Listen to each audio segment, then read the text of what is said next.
Good evening, ladies and gentlemen out there in YouTube land. I am Deleted Scenes, and welcome to the other side of midnight, the post-Oscar special.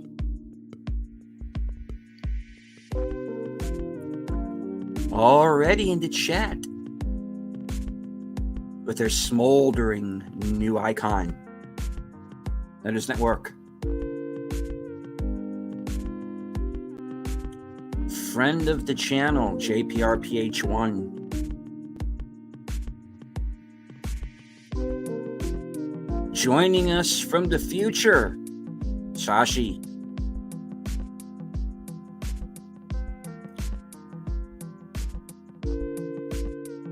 Last call, something dark side. I don't know.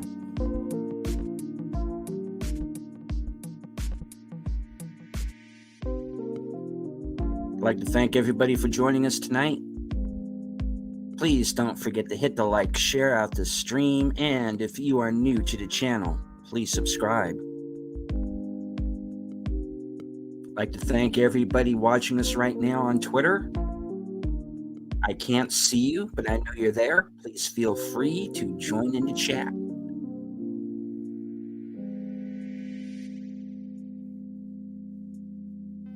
I have guests backstage. Yes, I know. It surprises me too. I will now introduce them. Coming to us live all the way from Norway, the first ever guest on Unscripted.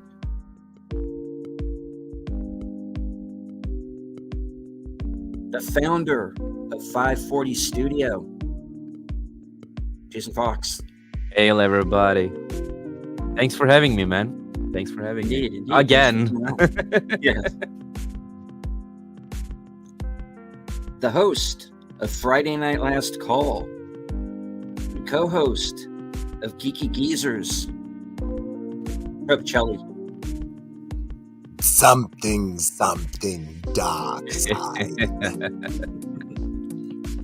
How's it going? God. All right, going pretty That was well. great. Going pretty well. All right. Not Shashi too is sad to asking. be able Yes. to voice either. Yeah. Are you okay after your exposures to the Oscars? Yes. Let me explain to those of you who maybe didn't join us earlier. I brought back my show Unscripted for season 2 with a what was intended to be a 2-hour premiere. That extended somewhat, you know. Well, because of the fans. Because the fans, yes. And we ended up, Jason joined me and got the Cosme link up and running. And we wound up pretty much watching the Oscar telecast from beginning to end. And we're going to be talking about that a little bit. And hello, the bird woman of YouTube, Loyal Ranch, Connie Clary. Thank you for joining us. All right. So Jason and I ended up watching the Oscars, and decent show for the most part. Horrible to a certain point. Kind of minus Jimmy Kimmel. I thought it would have been a lot better. Did anyone get assaulted? He was not good as normal. Annoying to listen to. Dry humor that didn't work. And of course, I think this was around the 3-hour mark of the show, right? When he had to pull up, apparently, Donald Trump's tweet and trash the MAGA people on the Oscars. Because that's important to do on a live show like that. So, yeah, that happened. I mean, yeah, I mean, there was some real cringe humor in it. Yeah. The whole John Cena bit. I mean, I get what they were going for, but I don't think it was really all that necessary. Did you see that, Troy? Did you see No. what John Cena did? Naked. What did John on stage. China do? He was naked. censoring his pee, and then and then they changed to a dress after. Wow. Yeah. And I started thinking about this after the show. It kind of makes sense in a way too, because he has an OnlyFans. Does he really? Apparently, I'm Yes. finding out tonight. Yeah. Yes, and he is also promoting it on his Twitter and stuff, and other places. Yeah, he has an OnlyFans, so I know, maybe it makes sense. I guess your OnlyFans, be naked on stage. You had to choose him of all people, and then wearing a dress after. So yeah, that was pretty cringe, really unnecessary, if you know what I mean. You missed a lot, I don't Troy. think they've gotten the message yet that they are literally the only ones consuming this, that really approve of what they're doing. And, I hadn't heard about this Trump thing. Do these people? No, these people don't understand. They're not capable of understanding. They don't. But the reality is that all they're doing is they're pushing people away from their side and making them more likely to either not vote at all or to vote for Trump. Yep. That's what they're doing, and they just don't see it. They don't see it. But it's just like, it's so unnecessary to do. This is an Oscar show.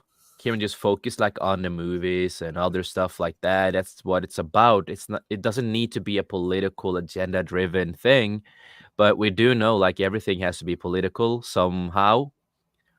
They also one of the documentaries that did win was a documentary about Ukraine and all that kind of stuff, because they've not gotten over that whole thing.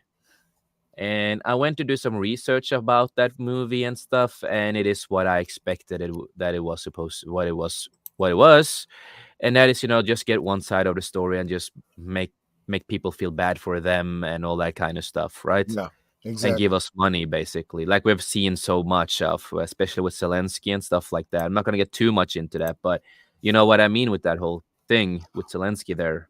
Those kinds of things, they prey on the fact that,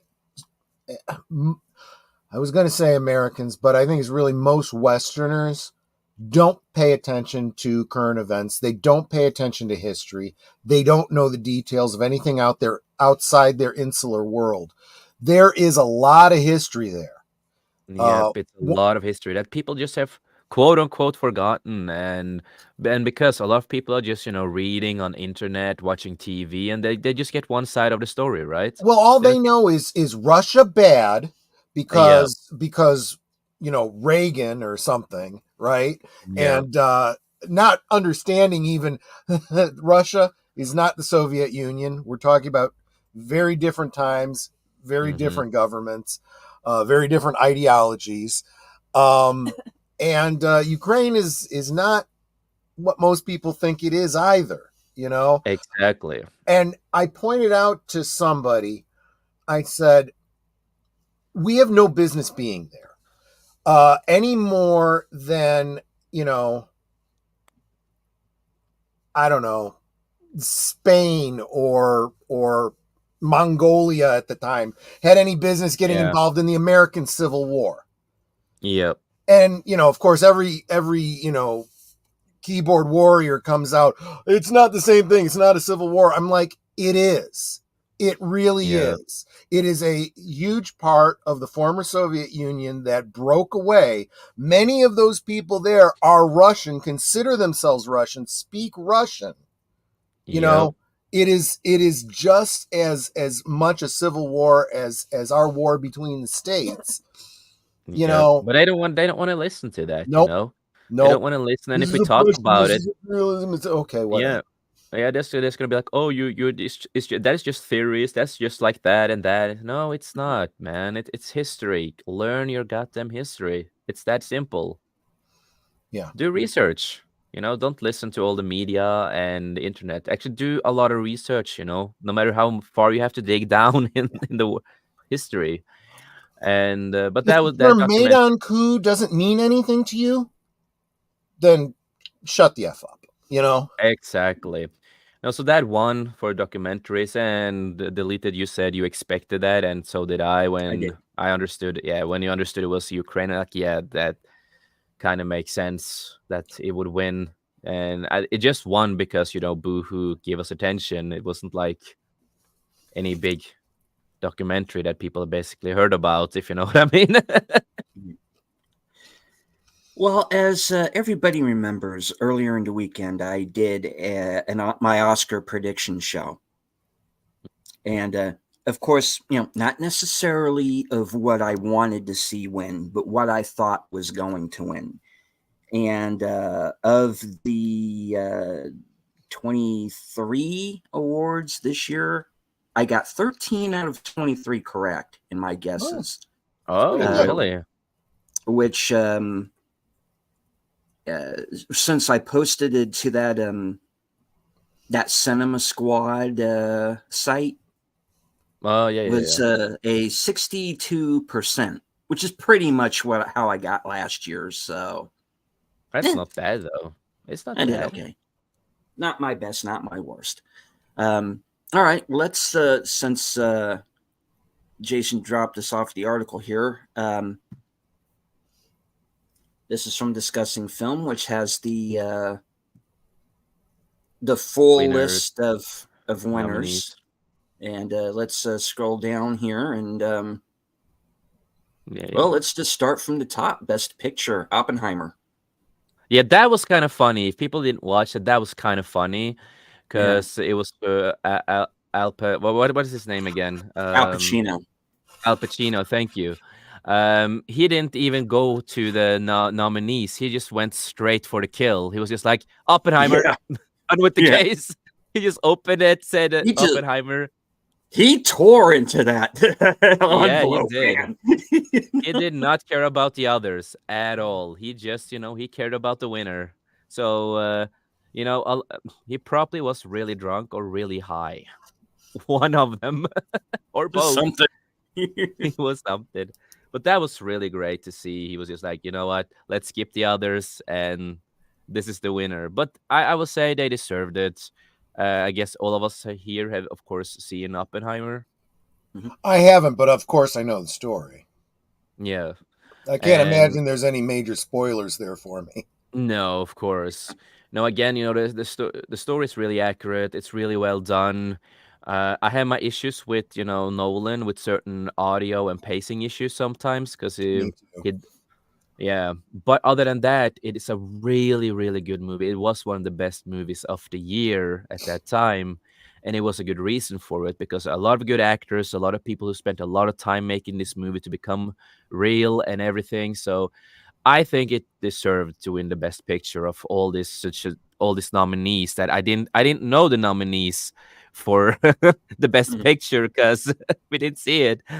But after looking at this too, Oppenheimer is the one who deserved to win and not Barbie. I would have just spat if they gave it to Barbie. That's just ridiculous. Yeah, they had a song though. They had Ryan Gosling singing "I'm Ken." I never saw Barbie and I've never heard this song, but I've heard a lot of people talking about this song. And look, it kind of makes sense. It's a popular song. Yeah, go ahead. I don't understand how he didn't laugh because it looked like he wanted to laugh on stage. He has this tendency when he's on live television to kind of break up a little bit. Yeah, and you could see him there just starting to break, and he brought it back just in time.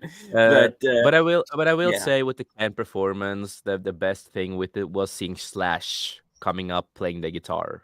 Yeah. Because Slash, the legend himself. So, yeah. And hello, Mikey. I didn't want you to think we forgot about you there. Good to see you. All right, moving on now to Best Actor. And that Best Actor, of course, went to Cillian Murphy for Oppenheimer. Yeah. Yep. And Cillian Murphy is one of the greatest actors I have seen when it comes to a lot of stuff. He was really good in Oppenheimer. He really got into the role. And I also want to say, if you guys seen Peaky Blinders? No, but I've had that suggested to me. Yeah, because he is the main character in Peaky Blinders, and he nails that role so well. And that's how I fell in love with him as an actor, because he really showed how good of an actor he is in that show. And by the way, we're getting a movie of Peaky Blinders that continue the story with the same creator and stuff. So I hope that movie will be good. Um, but he deserved it. He really deserved to win, in my opinion.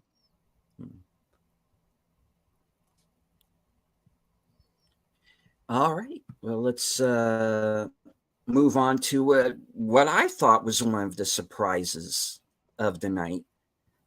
Best Actress, which went to Emma Stone. For Yeah, which film? hmm Best. best actress for Oh, Poor Things. Poor Yeah, Things. I saw a part of that. That was what I saw of it was hard to watch. It was because I've not seen it. I know about it, but I've never seen it. You and I have a different aesthetic. You might not have as difficult a time with it as I did. Oh, dude, I'm one of the most pickiest persons you can ever meet. I was put off by some of the kind of sexual violence of it, you Oh know. God. But that is part of the story. I'm not condemning the Okay. movie for it. You know, it's just hard to watch. Okay. And hello to Fletcher. Good to see you. Smash the like, or John Cena will come to your house. Yeah, smash that like. Okay. And the problem too, if he comes to your house, you cannot see him. Oh, jeez. Yeah, right. Yeah, of course. But Spot him yeah, right there. but I've not, I've only seen Killers of the Flower Moon. That's the only one I've seen on this list. So I didn't have any predictions to this. Mhm. But it was a surprise. She won. I'm probably gonna check the movie out, but it's not my cup of tea. I've seen the trailer. It's not my cup really of tea, mine man. either. But I'm kind And of curious now because it did so well tonight. yeah, I'm probably gonna check it out just to see what it is about. I doubt that I will like it, but Huh. Oh, that's nice. Emma Stone knew one of my nieces back in Scottsdale, Arizona, when she performed plays. Desert Stages Theater. Nice. And I have a lot of you've seen her boobs. I have a lot of friends who says that she's hot and stuff, and I can't say that because I only have to say she in the face she looks like my little sister. Oh yeah, that would that put me off too. Yeah. Yeah. It always sucks. It's like, yeah, you think she's hot? Oh, okay. Yeah, no. What do you? And then they ask me, what do you think? Nah, she looks like my sister. Yeah. She's a skinny version of my sister. Yeah. So if you think she's beautiful, my sister is single. Everybody. Speaking as a gigolo, I would like to meet your sister. No. I'm gonna call her up right now. I'm probably too old for her. I'm willing to bet. Yeah, she's 20. Yeah, I'm 50, Well, so yeah, I never know about her. I never know. I don't ask, so I don't want to ask. But yeah, can't say much. But hey, she did win, so yeah. Well, I was surprised because all of the buzz was kind of surrounding Lily Gladstone, and I thought that would have been a way for them to kill two birds with one stone, because, so to speak, pardon the pun, because she would have been the first not only female Native American, but Native American period to win an Oscar. And I thought they're going to want to check off those two boxes. But they didn't. Have you guys seen the movie though? No, I haven't seen it. I never got around to it. Okay. What about you, Troy? No, I haven't. No. It's like I say, it's not the best movie. It's, here and there stuff I didn't like, but it was okay, It's a movie you will watch one time, in my opinion, and it's like, okay, I've seen it,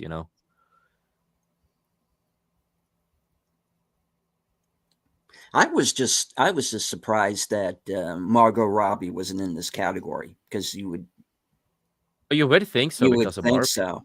Yeah, but Well, maybe Hillary. I mean, yeah, Hillary will probably be mad and tweet about it like she did with Ryan Gosling. Hashtag what was it again? Hillary Barbie. Yeah, she made like a hashtag with Hillary Barbie. Gosh. okay. Moving on to supporting actress, and I don't think anybody is surprised because she won pretty much every other award in this category this year, and that was Divine Joy Randolph from The Holdovers. Yeah, it's not a movie that I'm familiar with either. Only heard about it. What about you, Troy? No, I've only heard some mentions of it. I actually gotta admit I don't even know what it's about. Me neither, to be honest. So,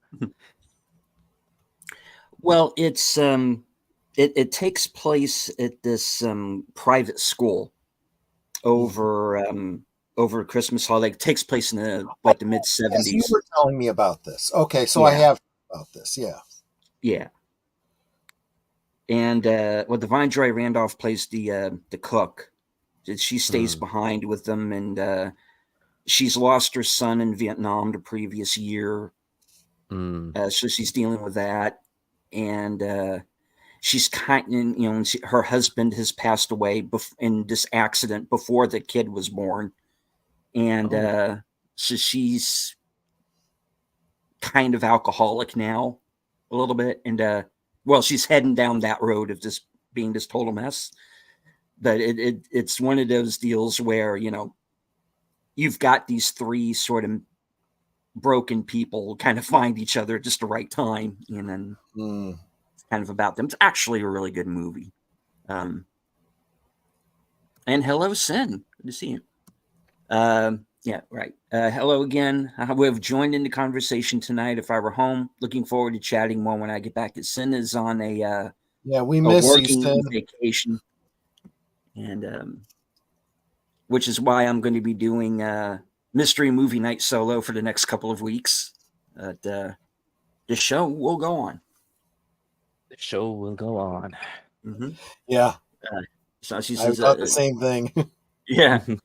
Cena's naked presenter performance ends up bringing the Oscars IQ down 1,000 points. Hey, yeah, you don't want to see it either, but you can't unsee it either. God damn it! The few times I wish I couldn't see him, that was tonight. Right. Okay, moving on. But I just want to say, with the best supporting actress, I would say Emily Blunt would have been a better one because she did well. She did pretty good in Oppenheimer, So I would have. I feel like she should have received an award by now for something because she's been in a lot of good stuff. Yeah, especially Oppenheimer should have been perfect now, but unfortunately, it didn't happen. Well, I mean, she was good. I thought Jodie Foster was really good in Nyad. She steals that movie. I didn't see Color Purple, but I know Danielle Brooks plays Sophia. That's a real showy part. And America Ferrera, because of that monologue she gets, which will either make the movie for you or break it, depending on where you fall in that spectrum. But okay, I mean, all in all, it was decent list. Yep. All right, and supporting actor, again, a really good list.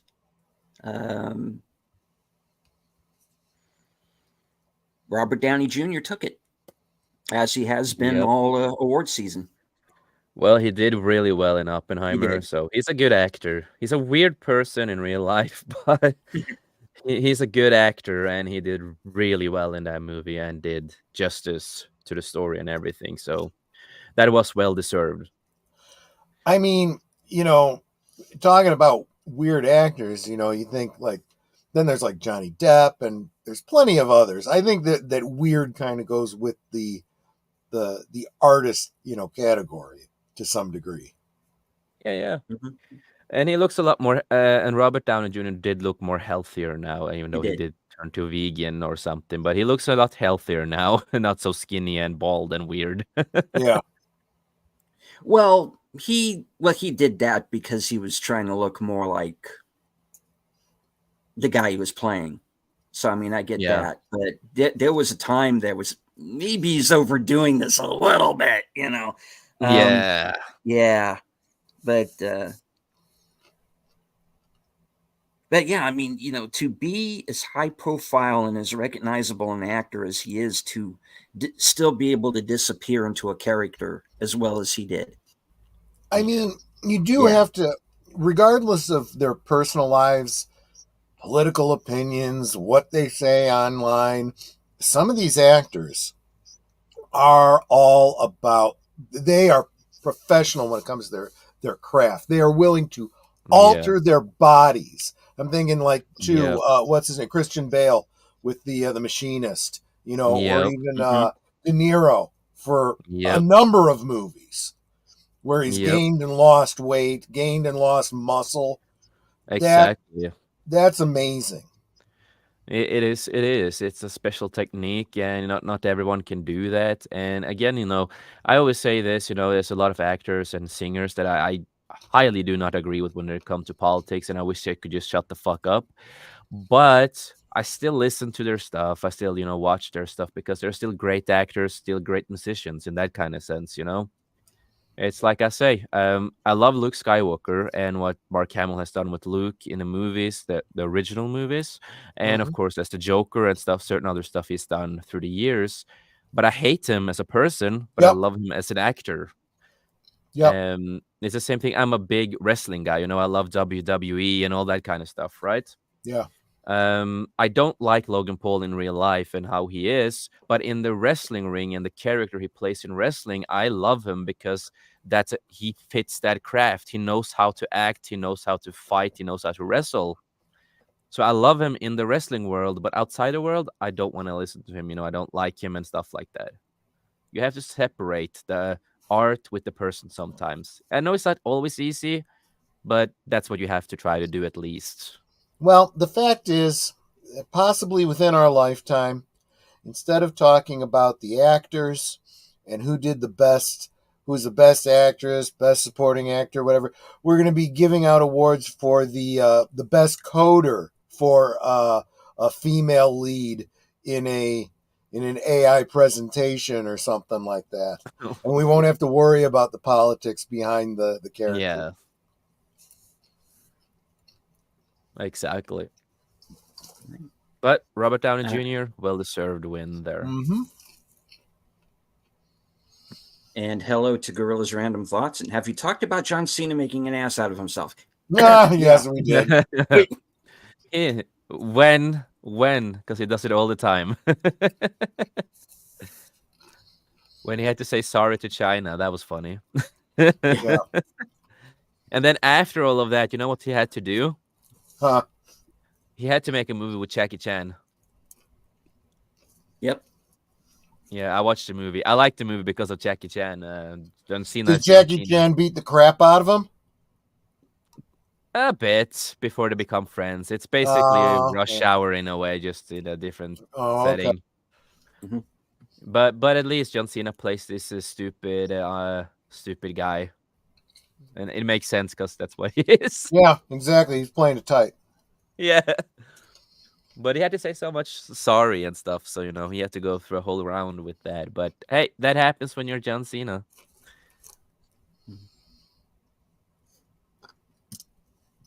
All right, we're going to go on to the next category of Best Director, and that was Christopher Nolan. No surprise. I Yeah. think nobody was surprised with that. With this list, it kind of makes sense.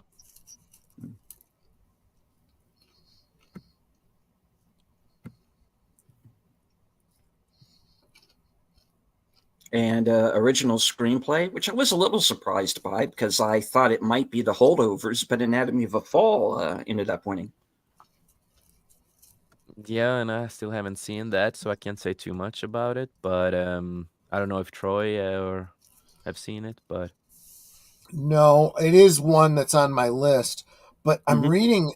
Aside from this and the holdovers, I don't know what these other three movies are at all. Hmm. I mean, if past lives is what the title It's implies, it might be it's interesting. it's a kind of a romantic drama.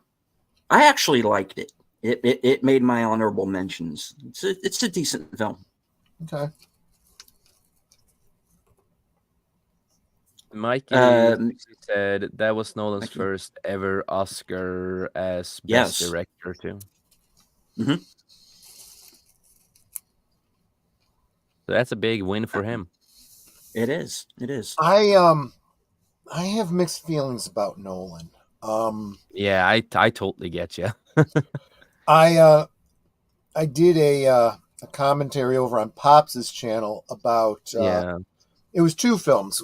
It was Darkest Hour, which we're going to be doing a rewatch of on Saturday on Netters Network, Mm. Hmm. and Dunkirk.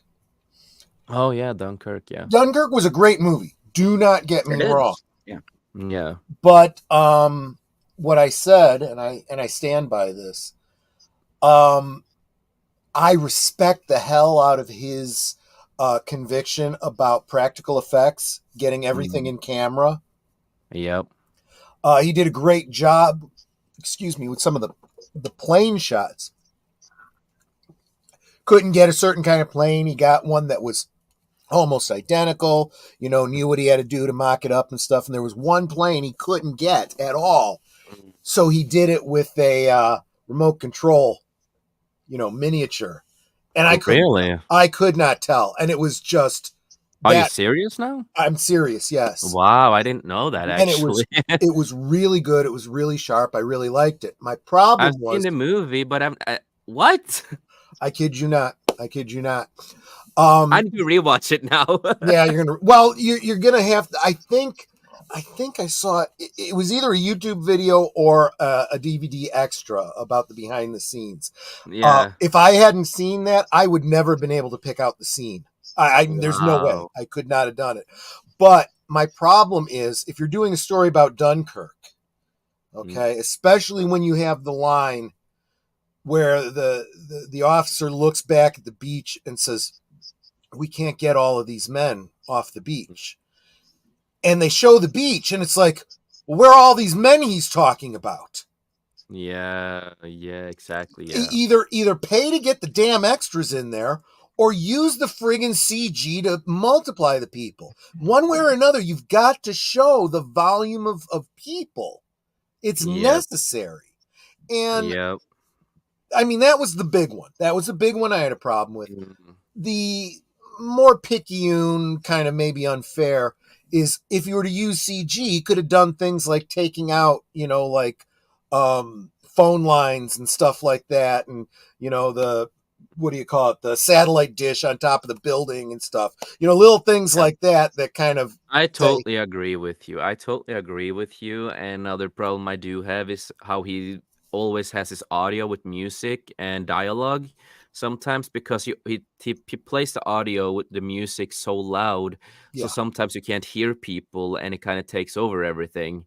And it goes on for so long sometimes, and that's one of my other biggest issues. And sometimes when he has his editors and they go through, the editing process with pacing, right, it doesn't always work. I've seen issues with The Dark Knight, Dunkirk, other movies, Oppenheimer. It's like there's small things you have to work a little bit more on, Nolan, to be a little bit better with this kind of movies, because you are a fantastic, filmmaker. I don't deny that. He's good at what he does, and a lot of passion, a lot of love to what he does. But I do have those small issues. I used to work at the cinema, right? yeah, And we had the movie Tenant, if you remember that movie. yes, I do. Hmm. I thought the speakers were destroyed in the cinema because of that movie, Wow, but it was just the movie itself, yeah, because of the audio, how he edited the audio and everything. It was just that, and I thought it was the fucking speakers, but it wasn't. It was just yeah, the film itself. I'm like, you should have done something with that. Nolan, you should have fixed the audio a lot better in the movie. But Mhm. you know, he has his flaws. Still a great movie maker, filmmaker, and stuff like Yeah. that. But he has his flaws that he has to work on. In my opinion. In no way am I trying to suggest he didn't deserve this. Again, since I haven't seen Oppenheimer myself yet, I can't judge. But then I haven't seen any of these other movies either. So, Yeah. like I said, other than a few scenes from Poor Things. Yeah, and I've seen Killers of Flower Moon, and I've not seen the others. But if I'm gonna pick like Flower Moon and Oppenheimer, easily Oppenheimer who wins it Yeah. easy with Yeah, Christopher yeah. Nolan. Take care, Mikey. Have a good night. I'd say the only time with me where the sound was an issue was Interstellar. Had issues too, yeah. That had a lot of issues. Yeah. Just What I kind was of in gonna- general. Yeah. What I was going to But- say, Steven, I think both Okay. you and I probably can be a little bit more forgiving of sound issues because we're both David Lynch fans, and that's a whole different level, pun intended. For of, me, it's different because I worked with films. So Yeah, you know, I'm yeah, like, it's in my head all the time. No, I get you. I'm really not disagreeing with you. I'm just saying I probably have a better tolerance for it. Oh yeah, you do. I that I will admit.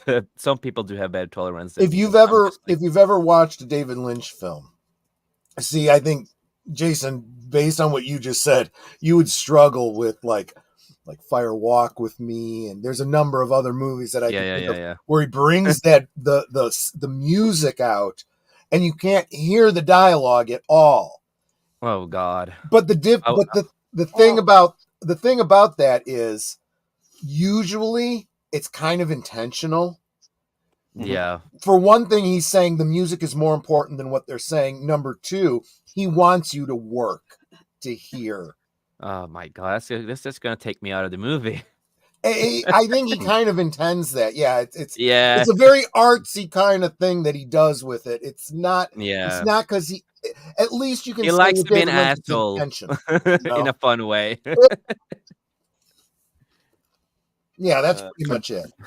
I doubt Nolan's dedication to practical effects because he didn't film near a singularity for Interstellar. Yeah. Yes, you're absolutely right, Sashi. Come on, Nolan. If you're going to do practical effects, find yourself a black hole and go film there. Yeah. Good luck. You can just talk with Musk, maybe. Yeah, right.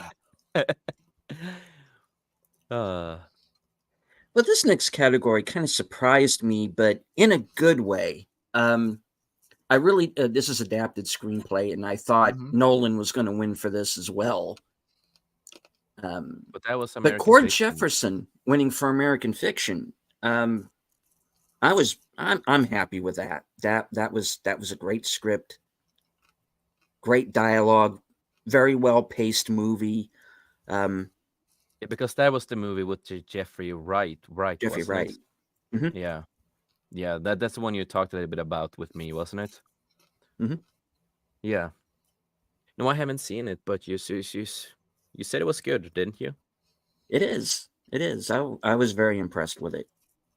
Yeah. Yeah. It Because was. of you, I have it on my list now.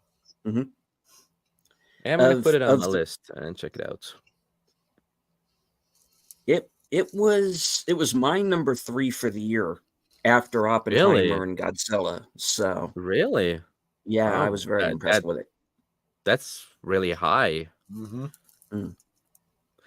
Then you have sold me. I will check it out in a couple of next days. Yeah. It's one of those movies, like I said, that I'm really surprised got made the way it is, because it really does go after woke in kind of like these white liberal apologist types, and it's like, how did this movie get made? I'm watching it, we're sitting there being surprised that like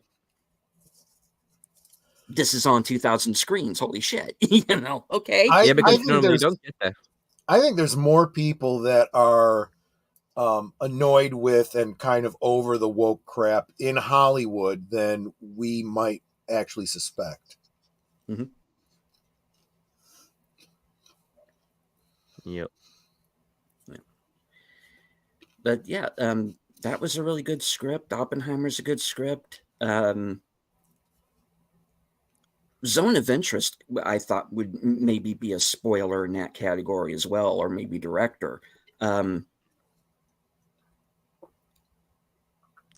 Not that, least not it wasn't not not Barbie. that it walked away empty-handed, and we'll get to that a little bit later here.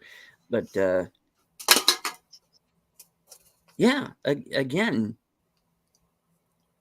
I'm really happy with how this category turned out. So that was the thing. It was because I saw more movies in the last year than I had in the last couple before it, and I felt more invested this time around. That's I what it's all actually about, man. had movies to root for this year. Well, that is just a big positive for you when you yeah. actually have things you can root for and actually really enjoy, because that's what we want. We want movies to enjoy. Indeed. But yeah, then I guess that win was a good one. I'm gonna put it's on my list now. So yeah.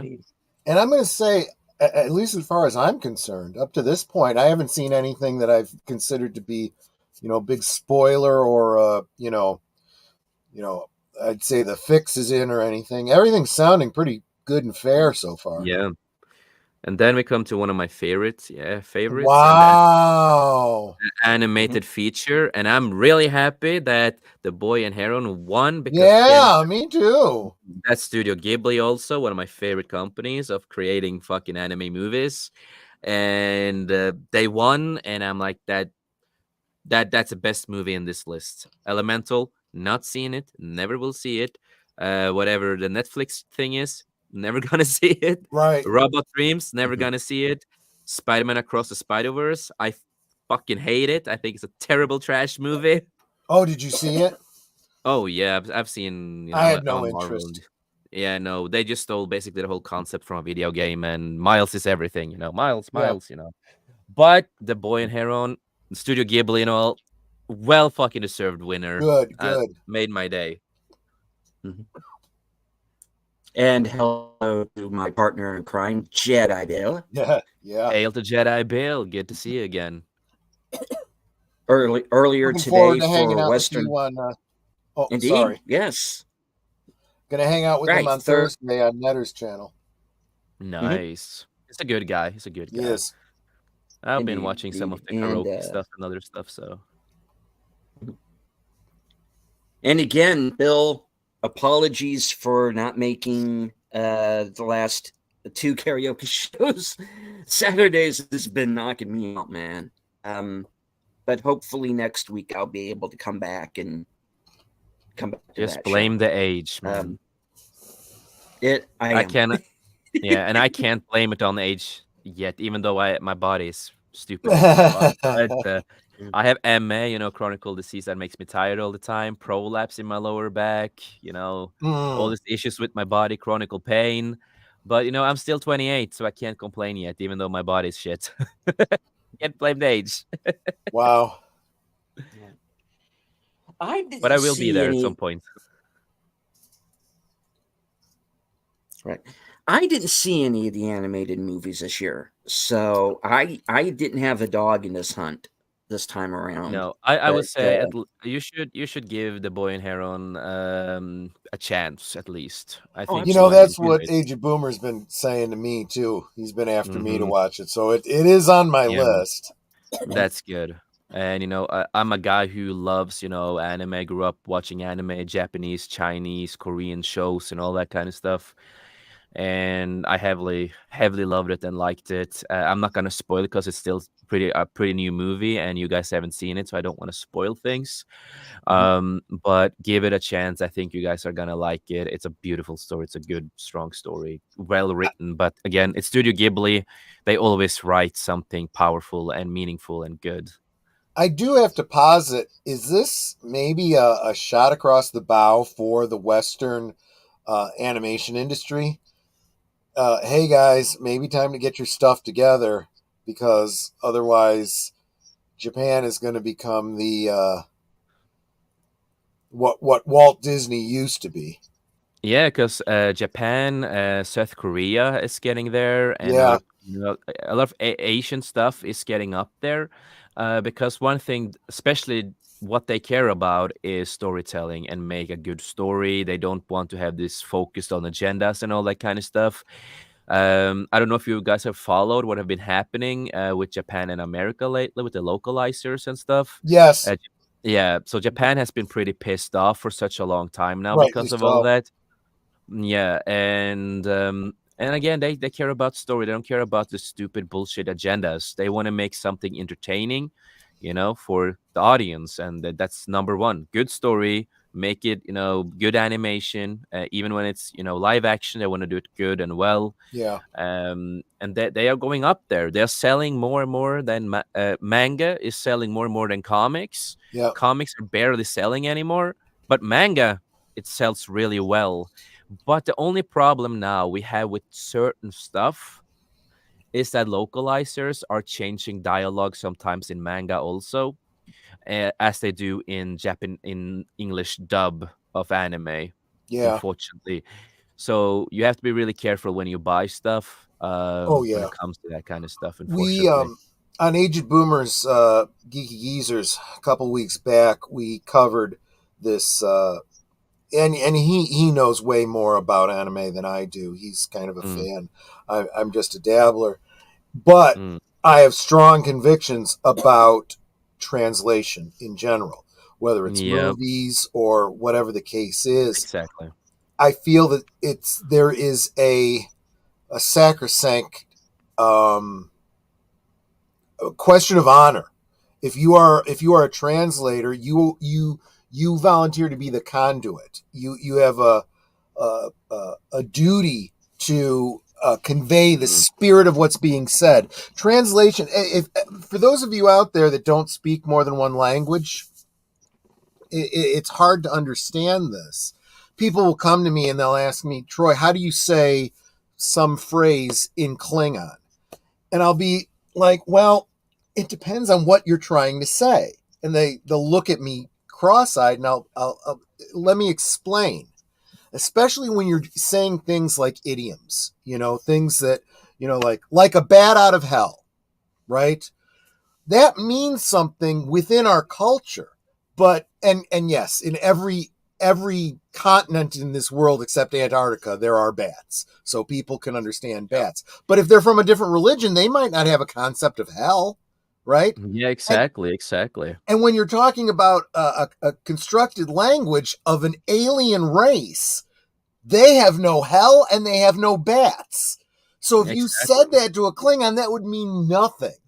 But Exactly. there are some idioms in Klingon that convey the same idea. So you might use those if you were doing a translation. That's usually what people are looking for. Usually you don't want an exact translation. And there's an art to that. But that's not what we're Exactly. talking about here. We're Mhm. talking about literally purposely changing what is being said because you don't Exactly. like what they're saying. Exactly, and we had a big incident now, and the localizers, the people that localized and dubbed this anime called Lovely Complex. It's a really old anime that came out, around 2027. Back really old anime, and it got dubbed like it came out last year in the English dub version.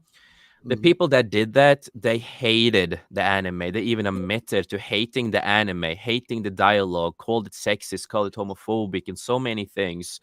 They changed the whole anime with Mhm. dialogue. They made characters trans. They casted trans trans almost like actors, Yeah. and everything became a LGBTQ ish agenda. They called, the character. They changed it, who the characters were. They took away the meaning of the characters. Yeah. And now you're not translating anymore. Now Yeah, you're bastardizing it is what you're doing. And that's not the yeah, job you were hired for. Look, I don't care if you like the story, don't like the story, don't agree with it, whatever. Doesn't matter. You're here to translate. Yeah. You know what they said? The guy who wrote the blog for when he's one of the people that worked on the dub version. We made the anime better. The original sucks. It's bad. They legit trashed the whole anime and manga because it was too terrible for LGBTQ people and other people. Well, and then these companies just need to say, and then you know what? You're fired because that's not what you were hired to do. They did. They found out they were fired. Yeah. These people are activists. They're spoiled children that think they could do whatever the heck because they think they're right.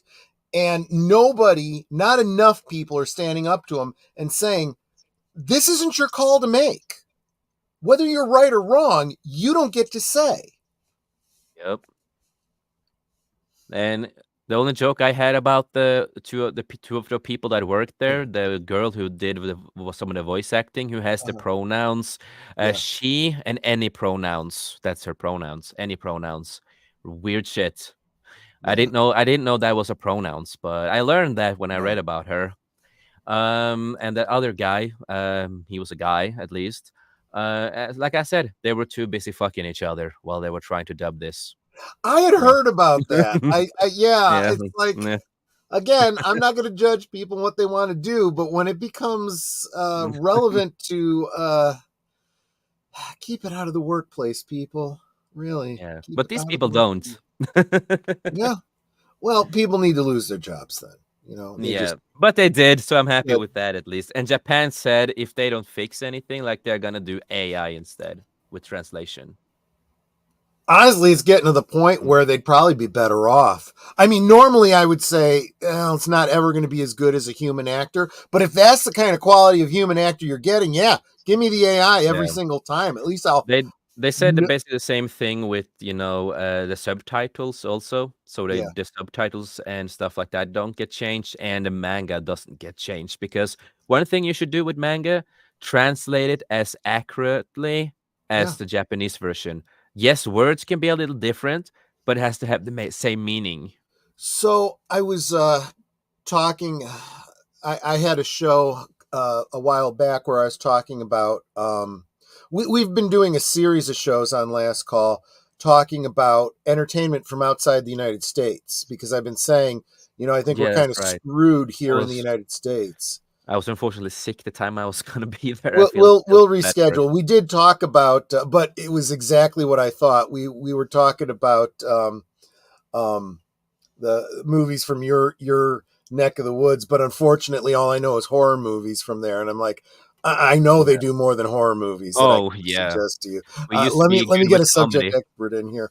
But we were talking about Japan, a couple things from China, and especially from South Korea.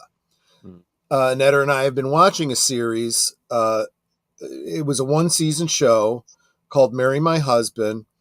I went into it believing it to be like a sci-fi story, like time travel, which it is. The setup is time travel. We're like several episodes into it, and I'm like, are we watching a South Korean soap opera? She said, yeah, I think we are. I'm like, well, okay, because I'm enjoying it. Because that's what they do. That's what Japan and South Korea does a lot of, is these kind of stuff. Yeah, and it was great. We cared about these characters, Yep. And exactly. that's the other thing that I was saying about these shows is we're reading subtitles. So we're hearing the language, we get the acting, the intonation of the original actors, but you got to read in order to understand, right? So you can't be playing on your phone or any of that kind of stuff. You got to pay attention. Can't make out and cuddle, that kind of. No, but you can be inspired to do so afterwards. Afterwards. But I'm noticing as I'm reading some of the grammar is a little janky, and I'm like, okay, I have to assume there might be a little bit of translation issue here, but I get what they're saying. Yeah, but that's how it is, man. Yeah. And one of my favorite live action adaptations is Alice in Borderland. I heavily love it, and what I love about it is because the guy who did the live action adaptation of the manga, he cares about the source material. Even with small changes, he still cares about the source material. Yeah. That anime is that, yes, you're dead. You are in a purgatory, and you don't know who runs the place. You don't know if it's God, the devil. You don't know anything who runs it. Not in the manga either. You don't Yeah. know shit who runs it, basically. Right. All we know, we have a guy called Joker in the manga who might be the guy who runs it in a way, but that's all we know. But it's so amazing. The acting is amazing. I watched it in dub and sub, both, because I want to see the differences of both. And even the dub was fucking fantastic. I was like, oh, that's surprising. I'm not used to having good dub in live action like this. So I'm like, yeah, it's pretty good. But really great, really well done live action adaptation. And then we have All of Us Are Dead. That's a South Korean adaptation of webtoon. Really well. It's a zombie thing and all that. Really unique, really special. Have some love in it. Have some, not everyone becomes like a normal zombie. It has like a great concept, but they do a lot better. We have the movie Parasite, did really well. Unfortunately, one of the actors died some time ago. Rest in peace. But great movie. Asia is taking over a lot of the movie world, a lot of the TV series world, and a lot of the comic world with manga. They really do. I had not heard of this Thunderbolt Fantasy, but it Neither really have does I. look interesting. I'm going to have to check it out. Cool. I've heard about it, but never seen it. Interesting. See, this is why I love this stuff. You guys all tell me interesting things to check out that I wouldn't have known about otherwise. But the most important, have you all seen Lilyhammer? Is this about Norwegian. an Olympics or something? You have one of the actors from Sopranos. You get a cameo with the actors from Sopranos. It's one of the first original shows Netflix ever did. And it's also based in Norway, in Lillehammer, in Norwegian. If you haven't seen that show and you want to see a really soprano, mafia, gangsterish show with comedy based in Norway and also to speak English and Norwegian, you should check that out. It's one of the best series Netflix have ever done. They have never topped that series. It's one of the reasons that was the best thing they've ever done. First thing they did and the best thing they did. Interesting. No, I hadn't seen it. How many was it? 3 Okay. seasons. And if you know about Sopranos, you know what to expect a lot about the humor and the characters in the show. Good. And Tron, and I mentioned to you earlier, Kilted, Tron, the actor in Oppenheimer, Norwegian, yeah. He also plays a main character in that show. Oh, cool. Yeah. One part of the series that he thinks he's gay. I think that episode is pretty fun. He's not gay though, but he thinks he's gay at some point in the show, and just like, "Am I gay?" And it's like he's making fun of gays. It's kind of funny. You can't do that anymore. I guess not. But really check it out. I think you guys are gonna love it. Okay. Well, let's jump through the rest of these categories here pretty quickly. Yes. Documentary feature. The Ukraine thing. Was, 20 Days in Mariupol, which, like I said, I'm not surprised was the winner. None of us are. A documentary about feel bad for us and give us money, basically. Yeah. So not surprising, especially in the world we're living in now, unfortunately. Only showing one side, not the rest, and that's about it. In fairness, that's nothing new. We've had propaganda and stuff forever. So it's expected, Not much to say about it, to be honest, in my view, at least. I mean, this was a category that used to be dominated by Michael Moore, so good point. Take that which you will. Good point. Yeah. And once again, no documentary anybody actually saw got nominated, let's be honest. No. And you always have to be wary about this documentaries that comes to cinema and stuff like that, unfortunately. You never know if it has you don't know if it's going to be real or if it's agenda driven, Well, you never know. this movie that's nominated in documentary Four Daughters, two of the women in it are actresses playing characters. Well, then it's not a documentary, is it? Right. What? Yeah. Two of them are actresses, but then it's Yeah. not a documentary. It's No. what? What? No. That okay. Don't trust these big tech documentaries at all. Is all I have to say. Well, I mean, when it comes to the Ukrainian documentary, I mean, well, there's your thing right there, and then it's a co-produced by Frontline. Oh, PBS, yeah, okay.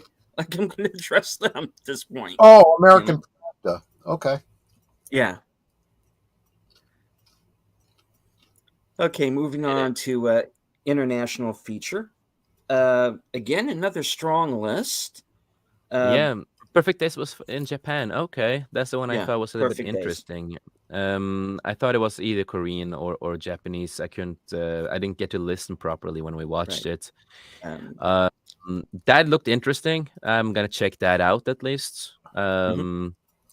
But a good list. I have not heard about any of them, but what I saw looked really interesting at least. Right. Anyone heard anything about Io Capitano? That's the one I don't know. I know nothing about it. May have to look into it.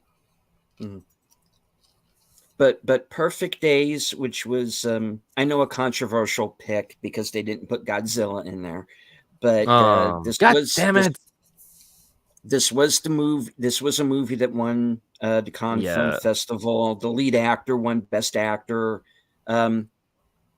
They went with what they thought they had the best chance with. And I think they didn't expect Godzilla to be, because I think they were expecting it to just be like a silly guy in a suit movie. Yeah, no, Godzilla. If Godzilla was there, it would have won easily over everything. And only what happened was you got a guy who says, I'm going to take Grave of the Fireflies in the style of Ozu, and then I'm going to put a kaiju in it. That's what Godzilla -1 is, I guess. You know, and he gets to make a movie where he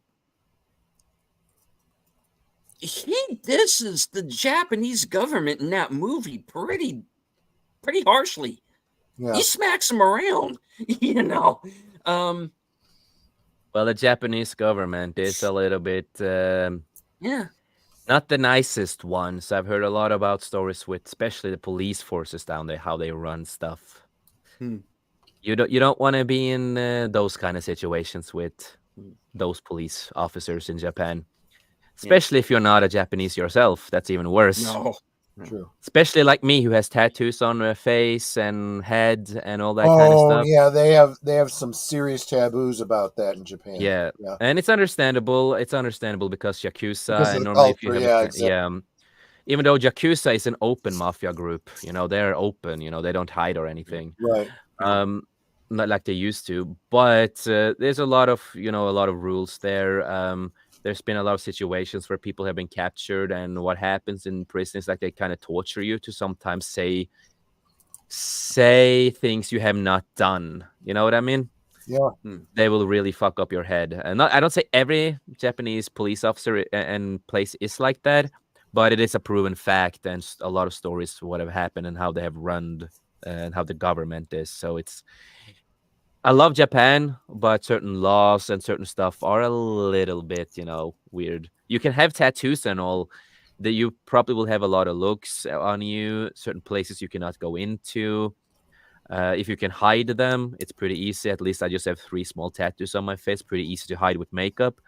I have 2 Viking tattoos on my sides of my head, my skull. Easy to hide with a cap or a beanie or something, so, and a sweater, hoodie, and a glove on our hands, and you will not see my tattoos, but strong, really heavy laws down there, unfortunately. Yeah. Well, international feature went to Zone of Interest. Like I said, I'm not surprised. It was the one on the list that was also a Best Picture nominee. So It I was think it had the better chance. better I've heard great chance. things about Society of the Snow. I've heard really good things about the Teachers Lounge. All in all, a good list. I'm curious to see the rest of the movies eventually. I mean, I certainly am going to want to check out this Zone of Interest if I can find a good dub, Mhm. because I have a real hard time with that UK language. You're not gonna Sorry. find a dub with the Yeah, UK language. It's easy It's- to understand. It's- Netter can translate for me. It's in German. Oh well, okay, then we'll It's be okay. German with Yeah, basically, subtitles. yeah. It was just UK Yeah, made the and UK. financed, but it's all in German with German actors. And Actually, I've been surprised. I don't speak German. I've never taken a German class, and I'm surprised how much German I can actually understand in a movie. You probably understand more German than me, and I'm a little German because my dad is half German, and I barely understand German at all. I'm a disgrace to the family. because the thing with Zone of Interest is, like I said, it's Jonathan Glazer. He was the same director who did Under the Skin with Scarlett Johansson. He did Sexy Beast with Really? Ben Kingsley. Really? He What did is that that? movie. He did that movie Birth with Nicole Kidman. Just So a he's done weird a ass couple movie, that but I never saw it straight through. yeah. Yeah, but I'm gonna check out, the Teacher Just- Launch, the Zone of do movies. Interest, and Perfect Days, Yeah. at least and El Capitano. Maybe I will check it out. It sounds interesting.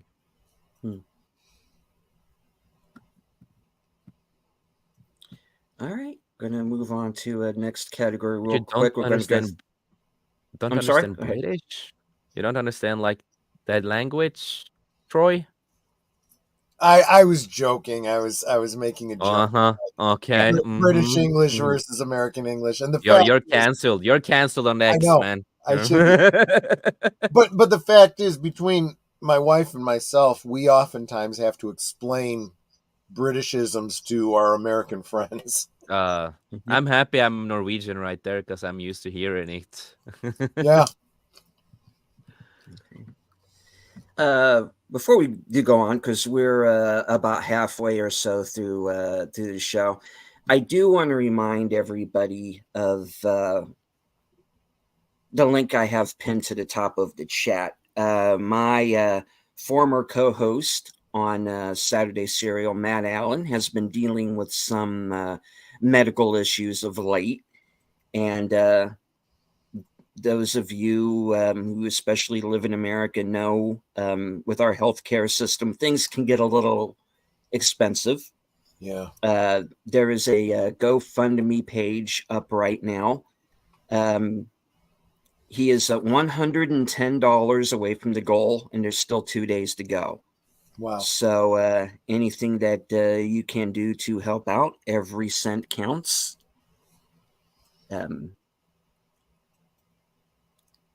I'd really appreciate it if you could donate,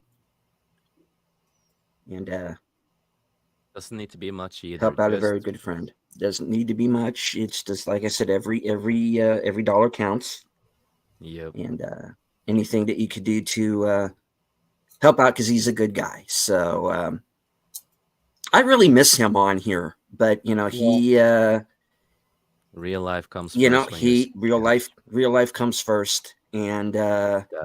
he's doing his own thing now, and now living here in the US. Yeah. Let's put Happily it this way, married folks. and If it weren't for Matt, we might not Yeah. have deleted scenes doing streams I- today. So Probably not, because he was one of the very first people to bring me on, and He was your master. You were his Padawan. yeah, exactly. yeah, kind of, yeah. Mhm. Yeah, I my channel probably would not be where it is now if it weren't for him. So anything that you can do to Help out. help out, I'd appreciate it. Yeah. Just Alrighty. pray for him, and hope for the best. Yeah. All right. Moving along now to editing. This was another one that went to Oppenheimer. Oppenheimer. Mm-hmm. And moving up, cinematography as well. It did pretty well in the tech categories. Yeah, because Ori- this was also no surprise Oppenheimer. Yeah. Original score was also Oppenheimer, which is Yep. great. Well, original score is interesting because there's a few ways that could have gone. It could have gone a few ways. It's like John Williams could have easily gotten that too, because it's John Williams and he still makes great music. Even Right. if the movie was And- shit, the music was and still this good is- because it's John Williams. and it's probably the last opportunity they're going to have. Robbie Robertson sadly Has passed Williams away. never gotten? Has John Williams never received an Oscar? Oh, he has, yes. Okay, He has, yeah. that could be it. Then it could be. Yeah, you already got it. So Yeah. now we're going with someone else. But this is too for Ludwig, because didn't he win for Black Panther as well? Oh, I don't remember. Or am I mistaken? I don't remember who did the original score. I know Black Panther won. You had the rapper making a lot of songs too, for sound in the movie. And there's some other stuff. I don't know. I don't know who did the sound. I just know about the rapper who did some music for the movie, the first movie at least. Well, this is where it started to surprise me. Early on in the show, when they did production design and costume design and hair and makeup, and 3 in a row, and they all went to Poor Things. Yeah. So and I again, based on what little I saw of it, Mhm.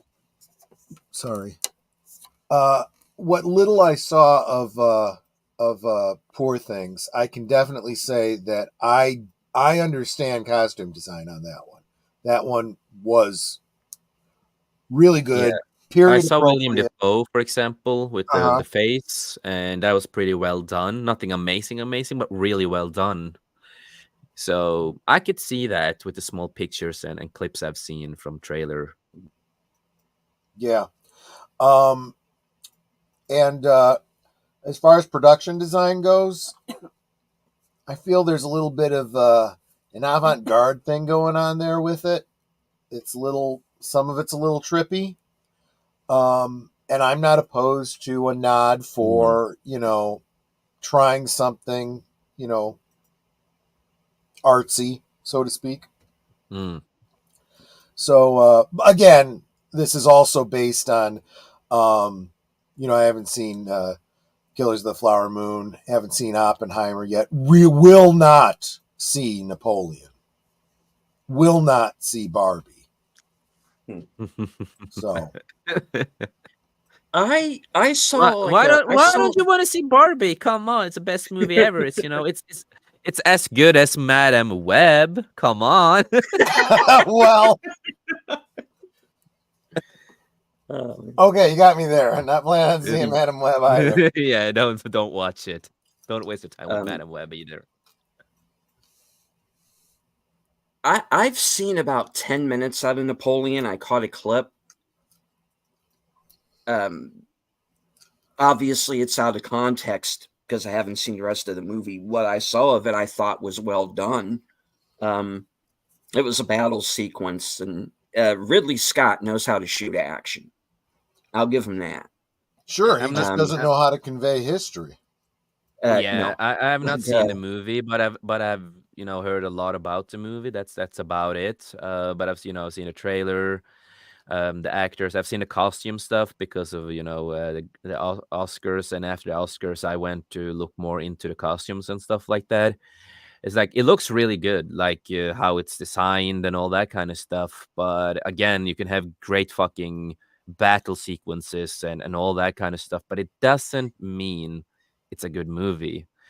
And I've heard some people have said it's really inaccurate on a lot of stuff in the Very. Napoleon movie. Yeah, Yeah. I've heard a lot Mhm. about that. So I'm like, I'm gonna watch it to see how it is, but after knowing about story and stuff, I'm a little I don't like when they mess with story, man. I do not like Well, when they mess with story too much. and Delia Scenes will tell you he really made sure I wasn't going to see it when he started his line about, well, how do you know what happened? Were you there? I'm like, Yeah. you know what? That is about Mm.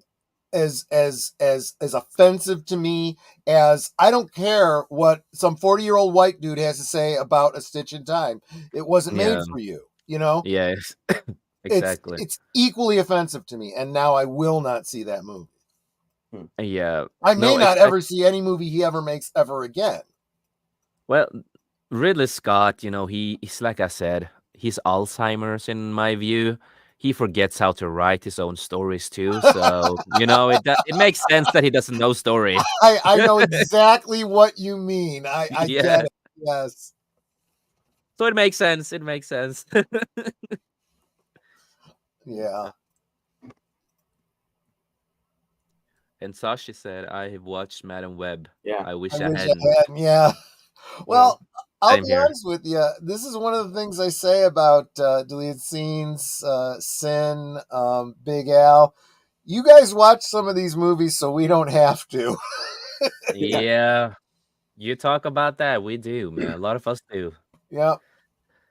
Yeah. Last night I saw the cinematic masterpiece that is Planet Quake, Okay.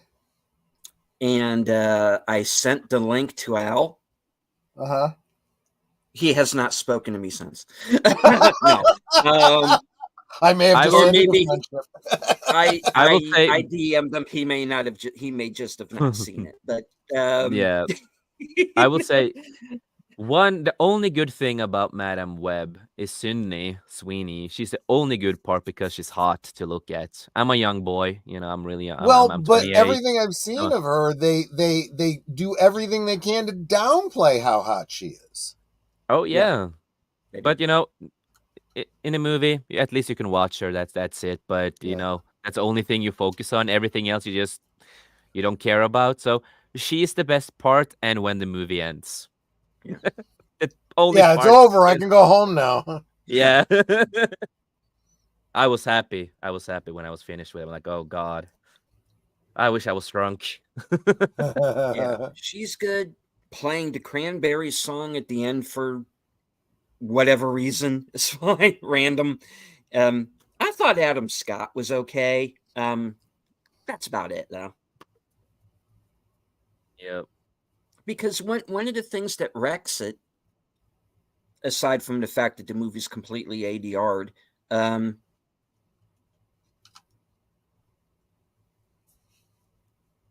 is the fact that they don't have the rights to certain characters. Yeah. You're trying to do a Spider-Man universe Yeah, and it's because of the without whole Spider-Man. stupid deal. Yeah, it's because of the whole stupid deal with Disney and Sony they made, and Yeah. we will never know what the hell they're gonna do with these universes completely yet. There has been talks, maybe if Spider-Man comes back, it's gonna be in the Sony universe because it kind of makes sense. It has to be, but again, then Disney's gonna lose Spider-Man to their universe. So, but at the end, of No Way Home, he moves. You have a perfect point to like move him. He moved away to a different place. And you can actually have him in the Sony movies for a while, and then they have to make a new deal. It's all because of that stupid deal, unfortunately. That Mhm. it doesn't connect really well. Even though, yes, I've said I like Morbius, even though I know that the same people made Madam Web, but I liked Morbius for other reasons. I think that was more of the things they should keep on doing is Morbius, but that's me. Yeah, I felt like it was an underworld movie, right? I could like Mhm. I felt like I was back in the day with Underworld, Blade, and all that, and I just felt like they had more care with that character than the Madam Web, and at least they had some story to go on, and they didn't need to focus on Spider-Man, right? They didn't need to focus on him. Easier to do a movie when you don't need to focus on the Spider Universe in that kind of case, right? But this movie was supposed to focus on, a lot of Spider-Man stuff, hint to Spider-Man. You also see a baby version of him, his parents, a lot of Mhm. these kind of stuff. And a lot of people, are a little angry. Oh, why is, they complain about this in the Amazing Spider-Man 2. Why is the parents, in working for, a CIA-ish stuff? Well, in the comics, they worked as agents, so that's accurate. Um, but it is kind of hard with the deal. It really is. It fucked up both the sides with Disney and Spider-Man, Yep. and they fucked up both sides there. They just need to make a good deal, or just Sony just have to take Spider-Man back to them and never do a deal ever again. Yeah. The same thing, we're getting the Deadpool 3 movie. I have a lot of bad feelings about it. It's like, yes, a lot of people are excited, but again, it's connecting with the MCU, and I do not really like that. And you have to watch Loki to understand a lot of stuff that happens in Deadpool 3. They've not told you that. A lot of things in the trailer is from the Loki series. A lot of these places he goes to, like the end of time, Loki, one of the monsters, Loki series. So you have to watch Loki to understand the universe he's in, unfortunately. And yeah, I have a lot of issues here and there when it comes to Marvel stuff right there, right now. Extra. Well, here is some good news, and I think the award that got the biggest applause of the night, and that was Godzilla -1 winning visual effects. Oh yes, visual effects. It's so understandable. Godzilla -1 fucking deserved it. The way they've done that movie, it should have had the best movie of the year. But that's not gonna happen, or international, of course. But Mhm. it should have won. It should have been on international. Should have won. It was one of the best movies that year, and they deserved it. The creator, that was a boring movie. CGI was mid, was okay. Guardians of the Galaxy 3, I think it's good. I have certain problems with it, but I still think it's good to a certain point.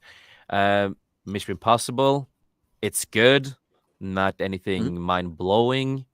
Napoleon, I can't say much about, but Godzilla -1, well deserved. Clap. I'm so happy for that. Yeah, I think we're all in agreement there.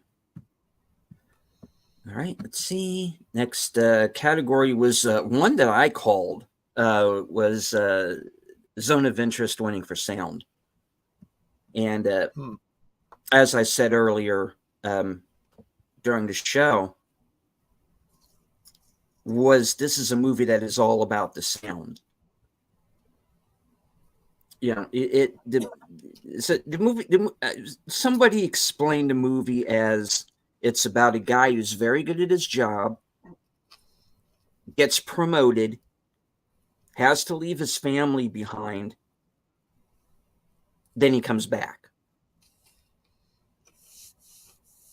And yeah, that's the movie. It's just that this guy's job is being the camp commandant of Auschwitz, and his job is coming up with more efficient ways to kill the most people in the quickest amount of time. Yeah. You don't see him do any of this. You hear it. Yeah. Yeah, I'm gonna check it out. It and you can have these people. You can see these people having like their garden parties, right? But in the background, you can hear what's happening to the people inside the camp. Yikes. Yeah. Yeah, and that it's like everything this man touches dies. It's crazy. and you can see how that's affecting his family. You can see the kids are turning into monsters, especially the oldest one.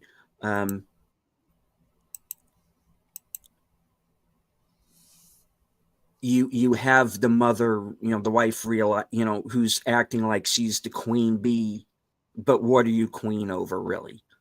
Yeah. And it does not mess around. When it's like read between the lines, kind of a movie. It doesn't spoon feed information to you. It's pretty well done. Again, I thought it was in my 10 best of the year. And I sent something in a private chat. You don't need to show it on the screen, but I just want so Troy could see it also. It's funny. Okay. Oh, that. Oh my God. Yeah. I could have lived without seeing that. I really could have. Dude, me and Deleted have seen it. We needed to So torture you you felt too. I must as well. We saw that live. Oh my. Isn't he beautiful? I think that face, though. That face. It's like he has a beautiful face.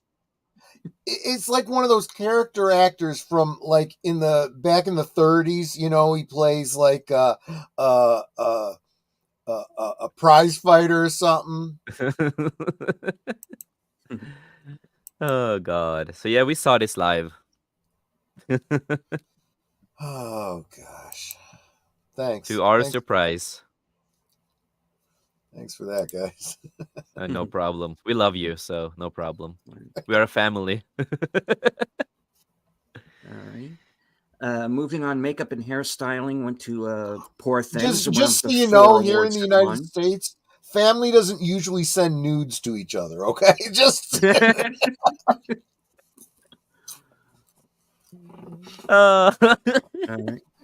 I did say usually. I don't know about usually. Some. Yeah. But yeah, Poor Things with this, and after at least what Troy have said of the things he have seen, I guess that makes sense then. With Willem Dafoe, how they did his face in a movie and stuff like that. Yeah. Original song went to What Was I Made For from Barbie, the Billie Eilish yeah, song. Barbie did. Yeah, and, Barbie the did one, win one. The one award that Barbie ended up winning. Yeah, I forgot that. I forgot they won.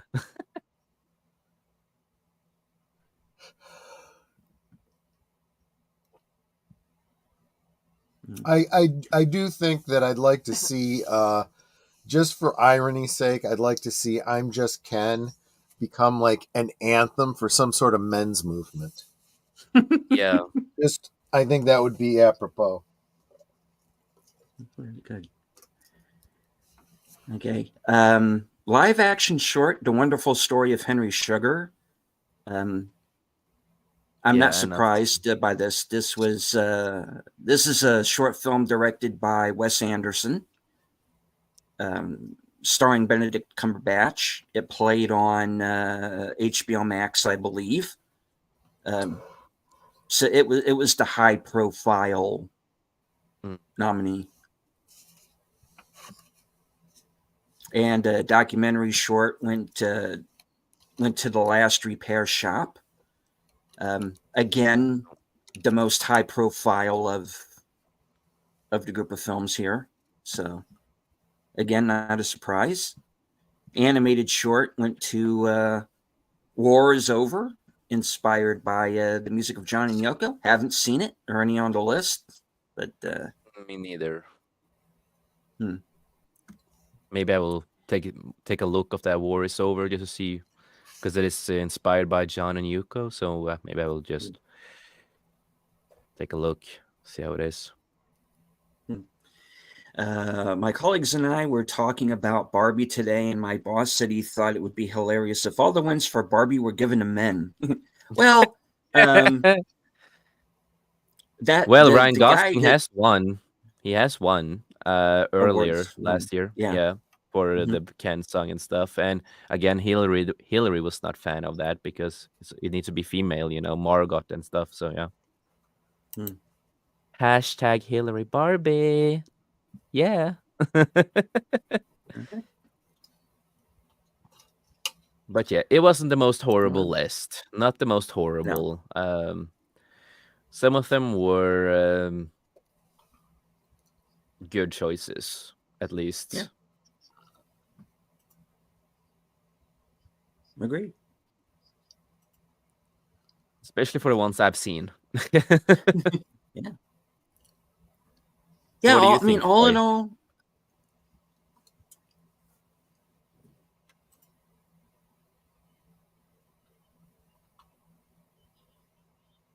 Who's gonna talk?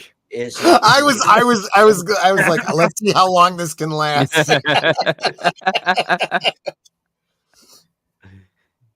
But Troy, how did you feel about the list? Most of them, I thought were pretty good. Yeah, I think that documentary was full of crap. But if that's the worst that we got going, that's not too bad Mhm. for this year. But again, I have to question, how relevant are the Oscars anymore? Does anyone even really care anymore? Not so much, to be honest. I don't think so. Hmm. I just watch it to be informed mostly, Yeah, just so I know what I'm talking about. Mhm. But at least when I saw, The Boy and Godzilla yeah. getting awards, I'm like, okay, I do care about those at least. Like of all of them, that's the two ones I care most about. It makes me wonder if maybe there's some people behind the scenes there going, okay, maybe we should start taking this seriously again. Because Mm, at least they nominated movies people had heard of for the most part. Yeah. yeah, for the most part, You at know, least. it And you know the wines. Yeah. This wasn't an Oscar telecast bought off by Harvey Weinstein. You know. mm, exactly. And overall, it was an okay show. Other than stupid jokes and John Cena and the Trump joke and stuff Hmm. like that. But overall, we survived. Yeah. Yeah. Could have been It, it worse. it could have been much worse. I was expecting it to be a lot worse, but But if Godzilla no, minus one, it what was watchable. Yeah. it was, and if Godzilla minus one was on international, that would have won.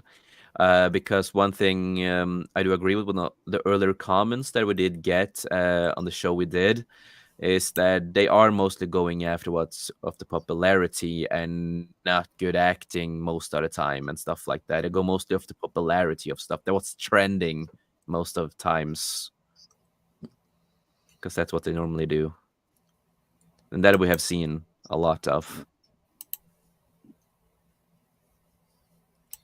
Well, I'm definitely going to give Poor Things a look now.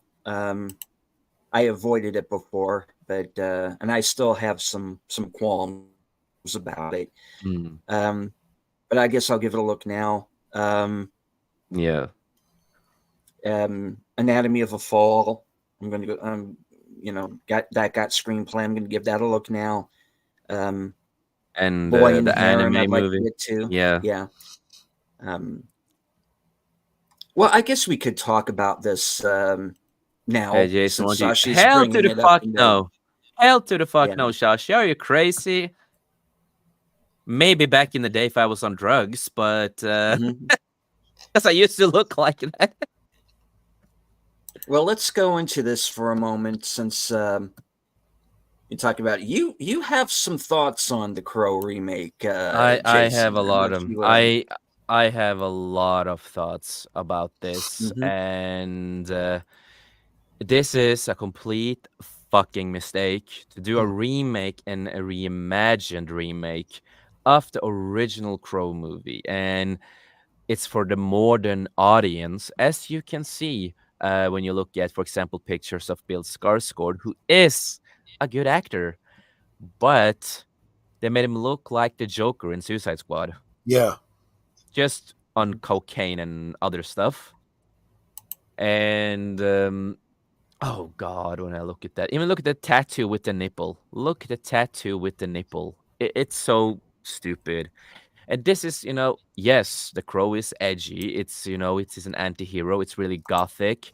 This is not gothic. The Crow is a Right. gothic universe, grunge, goth, and all these kind of stuff. And based on Halloween and the first movie and stuff like that, of course.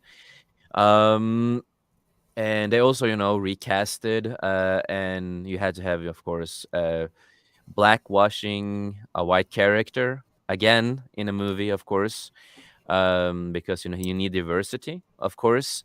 And I looked up this Twigs woman. I found out that she is the ex-girlfriend to Robert Pattinson, who plays Batman. Yeah. And in Twilight.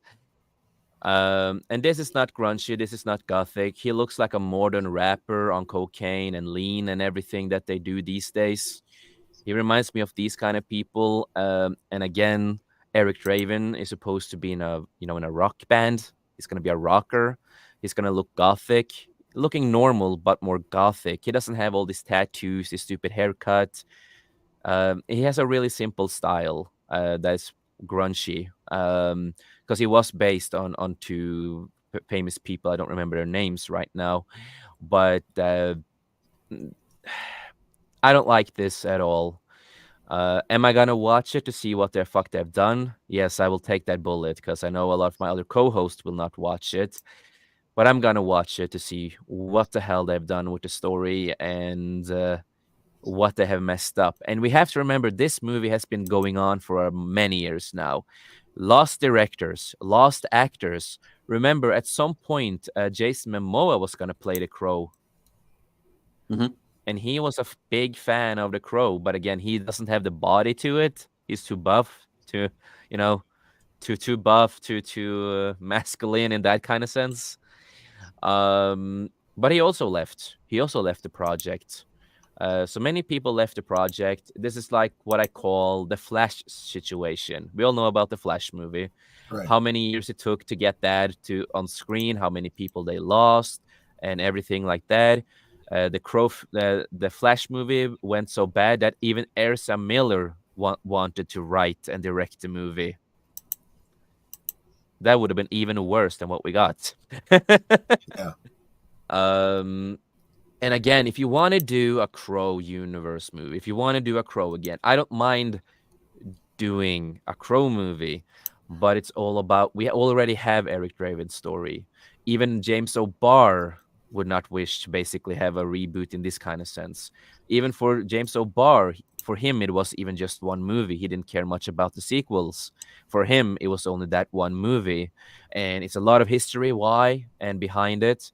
He also really loved Brandon Lee, of what Brandon Lee did. This movie also has a lot of history with that. But there's a lot of other stories you could have gone after when it comes to The Crow. We have Iris Shaw, who is the first female. They like diversity, right? They want strong women, right? Iris Shaw, the first Crow female we had in a comic back in the day. Comic was also made by James O'Barr. He made a little bit more than just one Crow comic. I do remember 3. The third one was about a kid, a little girl who becomes the Crow. You also have a character who is based in Japan. He's an American student who studies in Japan, who also, his girlfriend gets killed. A lot of stuff is happening. So he becomes the Crow in Japan. That could be a great fucking thing. Japan is selling right now. People love Japan. People love this kind of stuff. Why wouldn't you set it in Japan with a new character? It would have been so much better to just make this into a different character. You could even done an original character in this universe. They've done that with the sequels, original characters that didn't exist. You could have done that too, instead of reimagining one of the biggest cult classics that have existed in this type of movies, because it had so much story. And yeah, it's just so many things with the movie that we could talk about for hours and hours. But what are your guys' thought about this? No, I agree with you 100%. Not only am I getting tired of, but I also see when it works and when it doesn't. This idea that you have to completely remake something in order to reboot a series. Yeah. You know, it fails every time. Yeah. I'm going to point to things like Ghostbusters 2016, Mm-hmm. Halloween, Friday the 13th, Nightmare on Elm Street. Every time you remake it, people reject it, right? But Yeah. if you go ahead and you continue the series, Ghostbusters Afterlife, for example, Yeah. and so many others, people go, yeah, that's what I want. I don't mind you evolving the story, but don't crap on what we already loved, Yeah. and I feel like that's exactly what they're doing with The Crow. I mean, come on, let's face it. Brandon Lee literally gave his life making that movie. It did. Right? Nobody is going to put that much into any sequel, and it's not necessary to remake it to continue this franchise. Just given the nature of what The Crow is, Yep. right? Exactly. We saw that with the Crow sequel, right? That was a different character. Am I correct about that? Yeah. The sequel movie, I don't like it, but it has stuff Night, that y'all. is. Oh, Netter's going to bed. Oh, night. Mhm. I don't Good like night, the Netter. sequels. I didn't like the second one. I thought it was horribly done. They didn't need to continue in my kind of sense. But at least I will give them. They had a different character, even though they Right. did this in the same continuity as the first movie. So they destroyed, they destroyed Sarah in the movie. Yeah. And her name in the comics is not Sarah. It was basically almost Shelly in a way. She had a really similar name, Shelby, Shelly. That's why they changed it in the movie. Mhm. But they destroyed the character in the sequel, making her, a completely different character, Right. and destroy her. And it's like that was the first mistake with the movie. That's why I say it's only one movie. But at least those three movies, other than the last one, that was just a retelling of the first movie, just set in Mexico in a way, Right. But it was the same story. They didn't do anything original. That flopped even harder than two other sequels. But at least they had two new characters in those Exactly. movies. And Exactly. also the sequel also added in certain stuff from the comic that the original movie didn't. And that was, Eric Draven being, a mechanic and stuff like that, because he was that also in the original comic. So they added in some of the original stuff there too, with changes, but just with a new character. And I don't mind that. I'm gonna give them that, even though it's only one movie. But you could have done this easily with a new character in the modern age. Sure, you could. With a new character set in this timeline that we have now, new characters, new storylines, and have a proper fucking writer who understands this universe. Because it's not gonna look like this. It's not gonna look like a rapper who does SoundCloud music and all this kind of stuff. Right. It's not gonna look like every Crow movie is a goth movie, anti-hero gothic movie. It's a depressing world, a really depressing world. This doesn't look like depressing. This looks like two people who want to smoke crack every night together. In real life, yes, that's depressing, but they look like they're the typical idiots in the real world. So, Right. but again, they're missing the point of what the Crow is, and just taking one of the movies that has so much history and so well loved by many, and shitting on its corpse is not okay. It's a big distaste in my mouth. I Yeah. don't mind making a new Crow movie, but I have something against how they are doing this kind of movie. Um, I'm also part of the Bruce Lee's legacy of martial arts, and I grew up, hearing a lot about the Crow, a lot about Bruce Lee and stuff like that. And I can honestly say that Shannon Lee is not a big fan of it. And she's also talked about that she might not even gonna see the movie because it's gonna be also one, it's gonna be too hard for her to maybe watch the movie because again, the history of this Right. movie Right. ended up of her brother dying. And that was unfortunate that it happened. I'm not the person who goes in theories of how this happened too much. They have also talked about it on her podcasts and stuff I know about this, everything like that. It's all about, respecting also the Lee's family of what with this movie. I think a lot of people would have accepted it if it's a new character, but since you're taking this movie, this is basically this is the Star Wars sequels all over again. This is Ghostbusters Yeah. 2016 all over again. This is basically what MCU has been doing. A lot of these other movies franchise have been doing in the movie world. And this movie is gonna be Dead by Arrival. There are probably gonna be some shills out there who's gonna, oh my god, this is so good, this is so blah blah blah blah. But it is Dead by Arrival, and even the girl who played Sarah in the movie, she had a big distaste for this. She came out talking about that, and that also says a lot. She's a person who knew and was around Brandon Lee. She was a kid and used a lot of her time playing around Brandon Lee, getting to know him. And this was Brandon Lee's most favorite movie that he could ever do.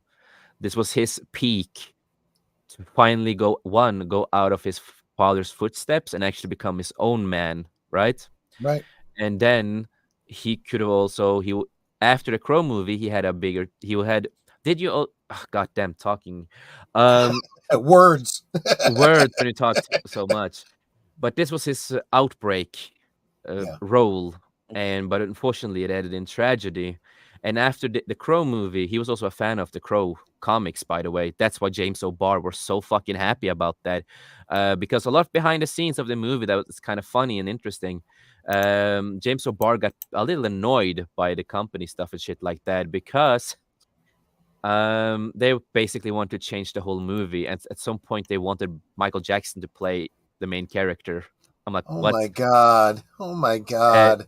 Yeah, it was some weird shit. I saw a documentary of it when James O'Barr talked about this, and but he finally got to the point of the movie and got back to what the movie is supposed to be. He also accepted all the changes they did in the movie because that's what he wanted to be a little different than the comic and also be like the comic. Yeah. And also this movie and this comic is a personal story also for James O'Barr that these creators seem to forget. He based a lot of his life on this comic book that he did of The Crow, and he also based it on his depression. He made this comic after he lost his wife, girlfriend, all that kind of stuff, right? She got driven over by a drunk driver, and that crushed him because he was never like the typical. He's a little bit of a weird guy, right? He's not the guy who's like super social and all that kind of stuff, right? He's more a lot of a loner in a way. And then he found the love of his life, and then she gets killed by an idiot who decided to be drunk and drive, and then killed her. So that's when he decided to create this story. But also with that, he listened to the news and heard about a couple who got killed on the news, and he took that into his story and created this universe of The Crow. So it's so much story with this that the this remake are taking away the personality of what James O'Barr created and how personal this was, and personal to a lot of people too who felt like outcasts. You have an anti-hero who was an outcast in a way, in a rock band. He looks different. He's a little different. A lot of people could like feel themselves into that, right? Right. And everyone has someone in their life who's really close to them that they have lost and maybe one day will lose. And that happens to us all. And this movie could also speak to you in that kind of way. And there is just so many things with this that they are forgetting and missing. I've heard about the story about this remake that they've talked about, and it's apparently they're gonna rechange his origin of who he really is. Oh god. And it's been talking about some drug addict stuff, and yeah, I don't know what they're completely doing. We will get more of the script later on, but that's the small things I've heard. And then again, you're taking it over the edge of doing a completely. It's not even Eric Draven if you're gonna change the whole fucking thing. Right.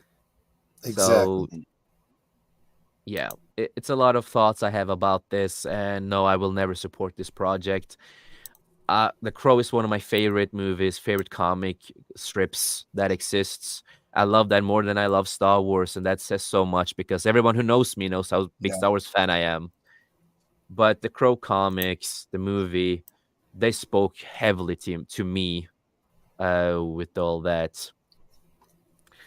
Um, it's just like when I was depressed, I could read this comic and I can watch this movie, for example, and I could feel better. You know, it's Yeah. like, yes, of course, he goes by take revenge of the people on the people that killed his girl and him.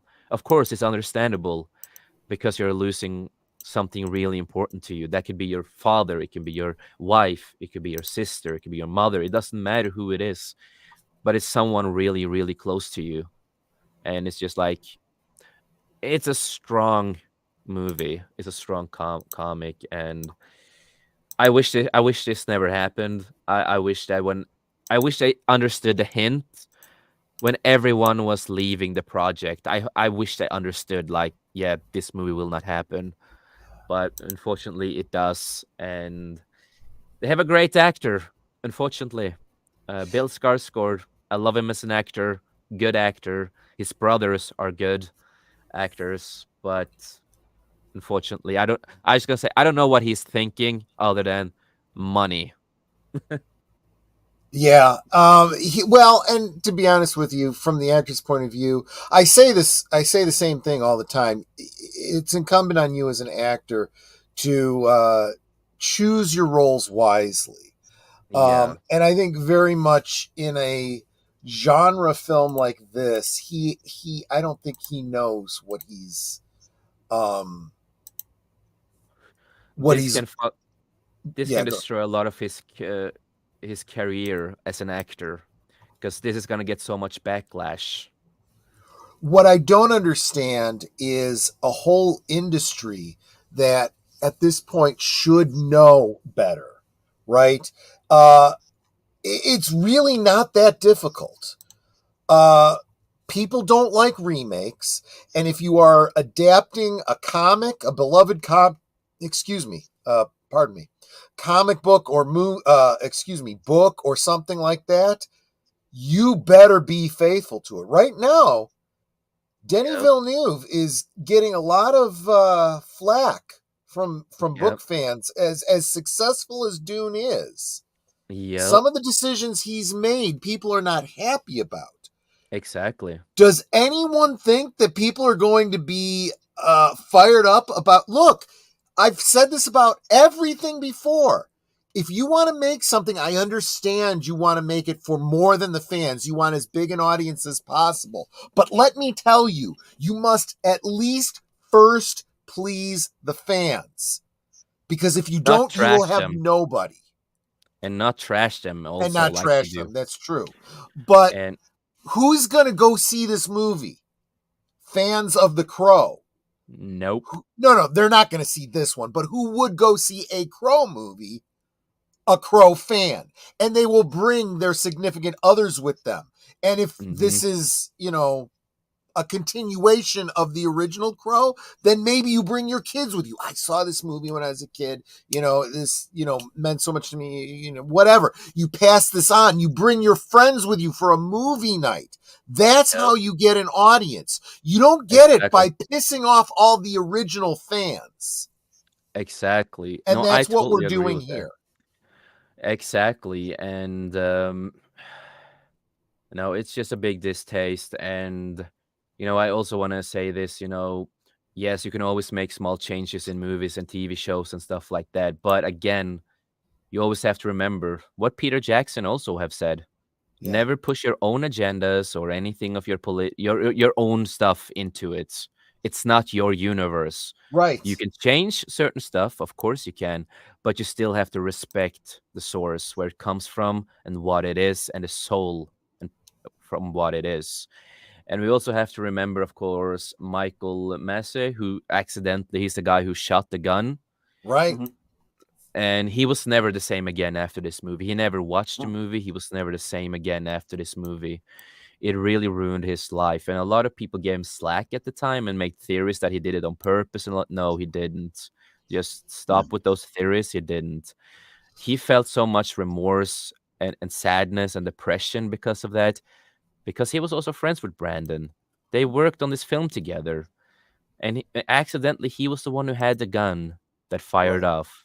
And he What passed a away. lot of people don't realize that aren't in the industry, they don't realize that a lot of things about the way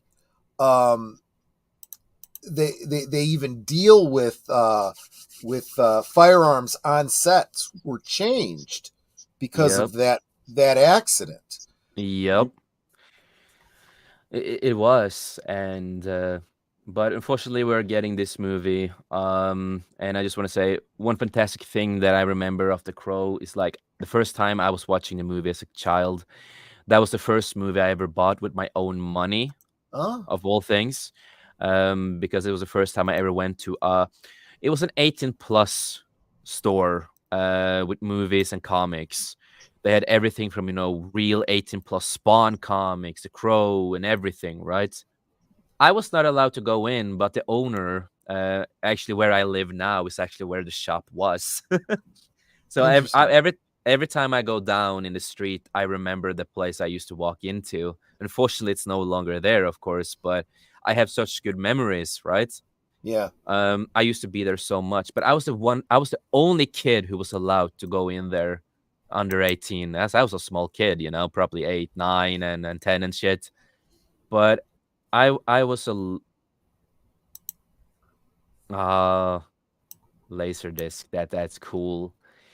And I got the old steel cover book DVD of The Crow in that shop, and that changed my life when I watched that movie. That inspired me to so many things, if you know what I mean. Sure. And that, I have a lot of inspirations why I want to create movies and comics and stuff like that. But it's Star Wars, it's The Crow, it's Akira, who unfortunately who created Dragon Ball, rest in peace, who unfortunately passed away this month.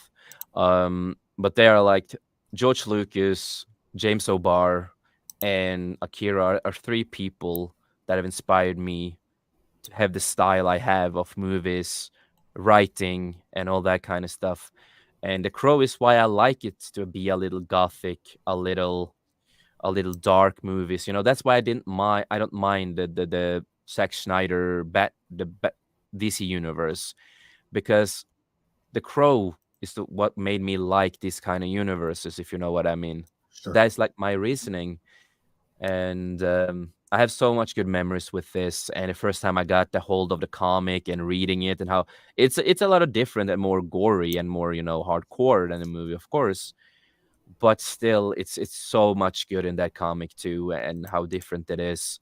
There are certain characters that unfortunately never got to screen.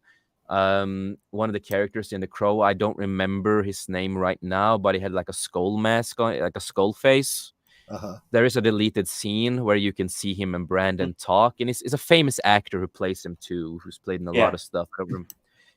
And Michael there was Berryman, I believe, was the actor that got to play that character. Yeah, who got removed from the movie. Yeah.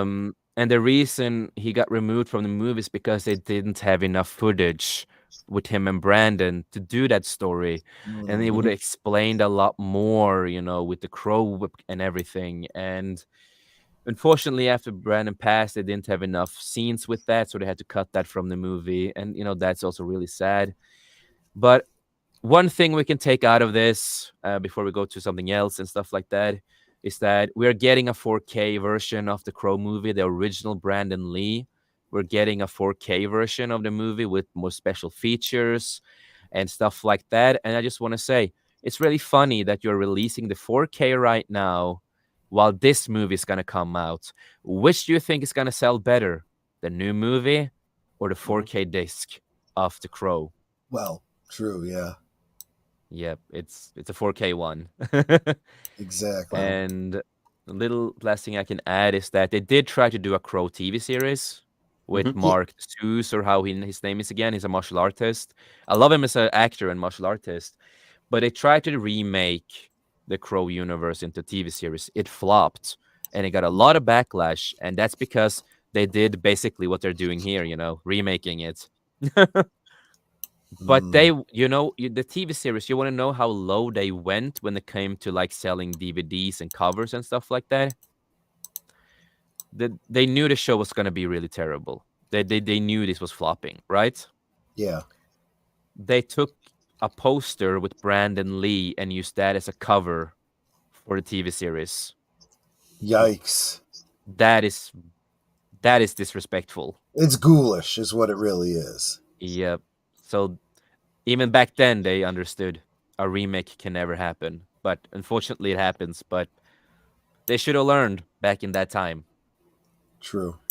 So that's all I have to say. If there's something you guys want to add, add into it. But Well, I'm looking forward to the 4K. Especially the special features. If there's new special features, I'd like to see what those yeah, it's are. gonna be some small documentary stuff and some new voiceover where they talk while you watch the movie and stuff like that. The Crow was the first graphic novel I ever bought. Really? Yeah. So Wow. I see, based on what I have seen so far, which really are just these stills, this doesn't say The Crow to me. Yeah. No. At all. It says Jared Leto Joker. That's what it says. Hey, James Gunn, if you need a new Jared Leto, you know where to find him. Bill Skarsgård. Right. Moving on to the final story of the night again, and something that again kind of sadly relates and to the Brandon Lee accident. Yeah, it does. Yeah. Yeah. Shannon Lee also talked about this with Alec Baldwin. She also talked about that and was not happy about that, and basically thought they should have learned by now. Yeah. Yeah, we'll get into that because I talked about this on Geeky Geezers considerably. Yes. So let's get into this. Yeah. The host, you have the panel, of course. Indeed. Well, this was the story from earlier that Troy and Boomer used for Geeky Geezers. And good night, JPRPH1. Take care, Thanks John. for sticking with us all night. Thank you. All right. Rust Movie Armor found guilty of involuntary manslaughter, acquitted of evidence tampering. Now, I didn't watch every minute of every day of the trial, but I saw my share of it, and I got to say, and this is just my personal opinion on it, based on the incompetency of a lot of the people involved, apparently the use of drugs that was going on set, I'm surprised no one else was killed or injured. Yep. And playing around with guns is not okay either. No. Not like they did. And I just want to say Alec Baldwin wants to play the victim card, and that's not okay. Mm-hmm. It was always fun when he did the interview and he kind of claimed that, I didn't fire the gun, It's like, you did, bro. You absolutely did. The gun was literally in your hand. And those kind of guns you have to pull to fire. Yes, you do. That's been proven by people that know that particular guns in general. Yep. I was saying in Geeky Geezers earlier this evening, I did not watch the entire trial, but I did catch a good portion of the excuse me, words, because I'm getting tired. The closing statements. If attorneys are doing their jobs in their closing statements, you should be able to fully understand the entire case based on the closing statements. So we're talking about involuntary manslaughter. I have some serious legal problems with the very concept, because for there to be manslaughter, you must have the mens rea that what you're doing could result in someone dying. You've got to reasonably have an expectation. The example I used was, if you get behind the wheel of a car when you're inebriated, you have a reasonable expectation that that is a reckless action that can result in death or severe bodily harm to somebody. It's actually highly likely. That criteria was not met here in this case, for a number of reasons. Now, was she reckless? Yes. Was she doing things she shouldn't have been doing? Yes. The fact that there was live ammunition there, we know that was because she was firing these guns and other people were firing these guns, doing target practice in between takes. Something Okay. you should not fucking do. You should not be doing that. That is true. However, those things that were being done that, again, not advisable, do not raise this to the level of manslaughter, because the live rounds were around somewhere. Okay. How do you hold someone responsible for something that happens on set when you aren't even physically there? People forget this element of the case. Because of COVID restrictions, she was not allowed to be on set when they were filming. That is a huge problem with overseeing the firing of a gun. Now, that being said, we also know, because of the testimony from the script supervisor, that there was not supposed to be any gunfire in this scene. The trigger was never meant to be pulled. There was never meant to be a firing of the gun in that day's shooting. So, what the hell, Alec? And I did not know this either until the closing statements. Apparently, there is a rule in filming that if you are filming a shot, no pun intended, with a gun, you never actually point the gun at anyone. Whether it's a cold gun, a hot gun, loaded with blanks, completely empty, nothing. You never point it at anyone. Reason being, there's no reason to, the way movies are filmed. You get one shot, then you get the other shot. You never see both of them in the same shot. And even if they do, you can line it up so that you're not actually pointing it at somebody, but in the camera, it looks like you are. That's a major safety thing. A lot of film effects and a lot of stuff like that makes it look real. And again, like, he's trying with the whole victim card. I didn't pull the trigger. It was like this, and why did you fire, Alec? Why did you do this? Like, bro, come on. You should have known better. But I also saw some of the clips from behind the scenes where he aims at people and when he talks and stuff. I'm like, you're not gonna do that even if it's a prop gun. You never know. It's for safety precautions.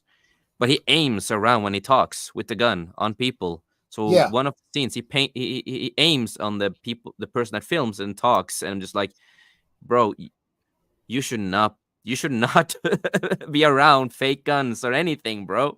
You should not be around this kind of stuff. Yeah, exactly. And I think another thing that people forget about in this circumstance is that there's a lot of people that have come out in this case talking about the fact that apparently this was, well, actually, deleted scenes got at it previously, that there was just this whole atmosphere of chaos because of the way things were run by Alec Baldwin. Apparently, there was a lot of cost-cutting measures. There was a lot of I heard about the rushing of the movie too. rushing. Exactly. One of the arguments brought up by the special counsel, this what's her name? I want to say this person's name correctly. Actually, I don't have my notes in front of me, but the special prosecutor said that why didn't Ms. Gutierrez follow people around and instruct them and tell them when they were doing something wrong and stuff? Well, I'll tell you. For one thing, because of COVID restrictions, she wasn't allowed to be there. Number two, she's a 26-year-old girl. Is anyone listening to her? Especially Alec friggin' Baldwin? Now, there's another thing. 26-year-old girl, what does her CV look like? Has she ever been the head armorer on anything else before? No, she wasn't. She was a costume assistant in a film in 2020, and she was an assistant to someone else on a film from 2022. She's never been an armorer. So there's another get what you pay for kind of situation. And my point is that, again, I would like to know how they justify involuntary manslaughter when you're not even on set. This smacks to me of scapegoat. Blame her so that we don't have to blame Alec Baldwin. When you do say it that way, it kind of sounds like that when you say it that way. Yeah. And she's back in jail. She hasn't been sentenced yet. So there's already time served going on. I don't know what kind of fines she's going to get. I don't know how much time she's going to get, but she is being charged with a felony crime. That means she will never be able to own a gun again. So she will never be able to do this job again. She's out of the business. She will not be able to vote in the United States again because felony crime. Her big segments of her life are taken away from her forever for a crime she didn't commit and she wasn't even there to witness. Yeah, because I didn't know that about the story because I've not followed everything. No, sure, yeah, that makes sense. I only know about what I've heard a little bit about and the news when it came out years ago. And one thing I do remember, I don't know if this was proven or not, but they talked about her. She worked on one other movie and she played around with guns in a way, the fake guns, and she had like a kid there that was with her and played with the gun. How much that is true, I don't know, but I do remember it was a lot of articles like that back in the day. Yeah. But I don't know if you can give more information about what you know, Troy, about that, if that was ever mentioned here. I don't know about too much about what she did before. I can tell you this, though. She was hired for 2 roles on this. Lead armorer, and she is listed as additional crew, which means she had other responsibilities besides being the armorer. So her attention was already divided, even if she's doing everything right. Just saying. This, again, falls down to the producer. And Alec Baldwin was one of the producers of this movie too, right? Yes, he was. Yep. I don't care how you look at this. In a world that actually cares about truth and justice, this would all be on Alec Baldwin's shoulders. Yeah. But here's the other thing. She is being set up as a scapegoat. 2, this is the left coast Californians trying to say we hate guns and we want them to go away. This is going to have a cooling effect on the ability for Hollywood to even use guns in films. I said I don't see, and because let's face it, if this is what's going to happen to an armorer when something goes wrong on set, then every armorer in Hollywood is going to say, you know what? Bye. I am not working in Hollywood anymore. I'm moving to Texas and opening up an FFL. Yeah. So then we got to know that she was not on set when this happened, and even though I just remember people talking about that she had played around with guns too on set there with others, but not that day. There was some. Yeah, I'm not trying to say she's blameless here. I mean, there was some recklessness. She's a dumb 26-year-old kid who shouldn't have been in this job. Yeah, no, that I do heavily agree with. I think she should get some fault, but not the manslaughter thing. Yeah, it's ridiculous. That is all Alec Baldwin's fault. That's him. He's the one who fired the gun, not her. Yeah. She should have gotten, of course, some punishment somehow for the being reckless and not thinking too much, and she's just 26 and all that kind of stuff, acting like a kid. So of course she should get some punishment, but not manslaughter like this. If I had any say in this, I'd say, you know what, you drop the charges and you let the industry deal with her. Yeah, you know what? I think that would have been better. That would have been better. Let the industry deal with her for her stupidity. As you were reckless. You didn't do your job. You're fired. She should be fired from Rust, and leave it up to the industry to decide if she ever works as an armorer again in Hollywood. Yep, and Alec Baldwin and stuff like that is the one who did it. So I just don't get it. But again, he has the right politics. He's all this kind of stuff. The right side of the fence. This is going to have the effect on Hollywood that the next time you go to make your John Wick movie or whatever movie you're making that involves guns, you won't be able to get an armorer.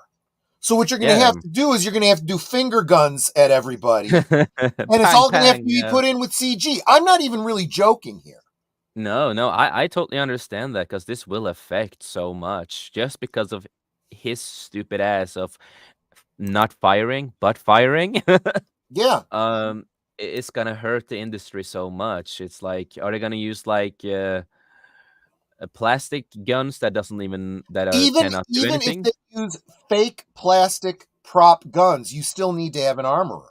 At least exactly, that's true. Yeah, you do. So you will not even have that. Because I would say, you know what? I don't care. I don't care if that gun slips out of your hand, hits someone in the head. Am I going to go to jail for that? F you. I'm not doing it. Yeah. No, you are totally right on that. You're totally right on that. You still need an armor. I worked in film, so I should know that. So, yeah, it makes it really fucking complicated. Yeah. It really fucking does. When I do think more about it, this is so fucking stupid. But this is again going to drive. This is going to again drive business out of California. I mean, we already have actors leaving California, moving to other states. I'm hearing that some of them are looking at opening up their own studios in other states.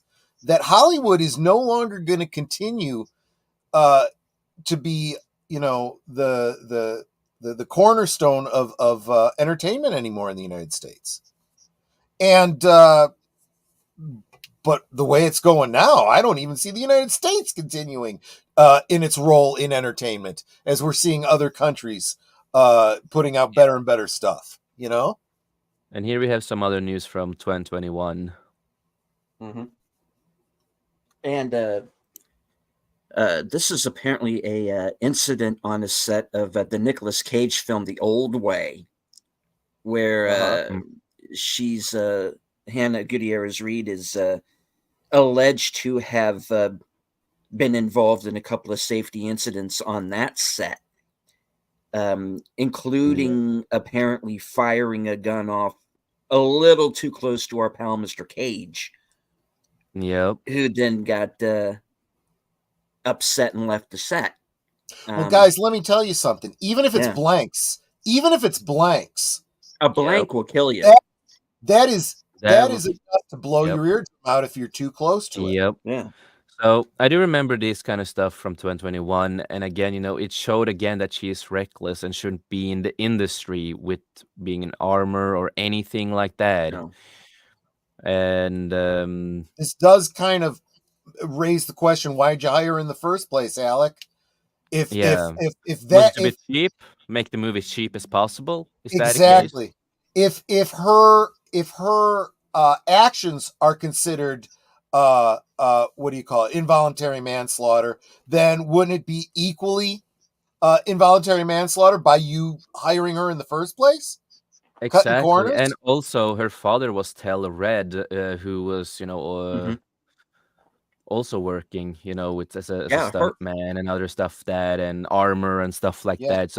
So and he's been big in this industry, and I do remember talking about this some years ago, is that that's the reason why she got hired, was because of her father, because he was an armor stuntman and shooter and movie consultant and everything, and that was one of her ways in this industry, with to being an armor, if you know what I mean. hmm Yeah, Sashi. John Eric Hexum. He yeah. he was a star of a show that I very much enjoyed called The Voyagers. When that show wrapped up, I can't remember the name of the show he went to, where he played a ex-CIA guy who becomes like a model or something. Um, It was called Cover Up, and it was kind of like I guess like a Mission Impossible ish yeah, kind of I thing. was Yeah, I was thinking more like Remington Steele-ish, but yeah. But the yeah, point that too. was, he had a scene with a gun, and it Hmm. had a blank in it that shot a cotton wad. Hmm. Because the reason it shoots a cotton wad is if you're shooting at somebody and you want something to hit, leave a bullet spot, or not a blood spot or whatever, you've got a cotton wad for that. Shot it into his head because he was playing around, because he thought blanks are not dangerous, you know. But And they are. the cotton wadding lodged about an inch into his brain, and he died hours later at the hospital. They did their best. Yep. No, so again, with this girl, she should have never been hired in the first place. She has No, already have issues on other sets and stuff like that, as I remembered. And he hired I think, to make it the cheapest as possible. Yeah, If he, what he should have done, if you're gonna be serious about this movie, you should hire a super professional, even if it costs money. Movies costs money. That's how it is, Alec, and other companies out there. That's how it yeah, works. And then you need a proper armor who understands and have been working with this for many years. That's a better thing to do, and someone that has a good track record of doing this. And she didn't have a good track record of this. She's had incidents before, and also what's been happening on set, that it's been careful on set, playing around with the guns, doing drugs and all that. And it's Alec Baldwin, of course he would have done drugs too on set. That's yep, Alec Baldwin, of course. But again, she's not the one who fired. She's responsible for the weapons and stuff like that. I don't know what she did, or what all the things they did when they were goofing off. But again, she should have not been there in the first place. yep. My thing is that she came in this industry pretty easy because of her dad, and that's what many people also have said and talked about. That I do believe that's one of the reasons. But again, Alec, this is your mistake. This is Yeah. something you have to own up to. Look at the guy who, unfortunately, Michael, when he unfortunately shot Brandon Lee. Well, Look at him. He actually had remorse. He knew that he's the one who holded the gun, and he destroyed his life, and he showed remorse. He was never the same but again. here's the thing about Alec Baldwin. He is a narcissistic ass. Yeah. Years Don't you, ago, with the Twitter? he put out that tweet to the cop Mhm, that had shot somebody. How does it mhm. feel to accidentally murder an innocent person? And see Well, what happens. when this happened, I went to that tweet and I responded back to him. Well, Alec, you can answer that question now. Yep. And again, when he went to on the interviews to talk about this, he faked cried. He couldn't even act properly. It was just like, you're like Amber Turd here. Like, what's Yeah, going on, dude? You can barely fucking act. And when talking about how he was holding the gun and he didn't fire it and it fired by itself, it's like, no, those guns doesn't fire by itself like that, and that's been proven so many fucking times. It is like, And I didn't punch you, Johnny. I slapped you. yeah, I didn't punch you. I slapped you. All right. I You hit know. you. No, I hit you. I didn't punch you.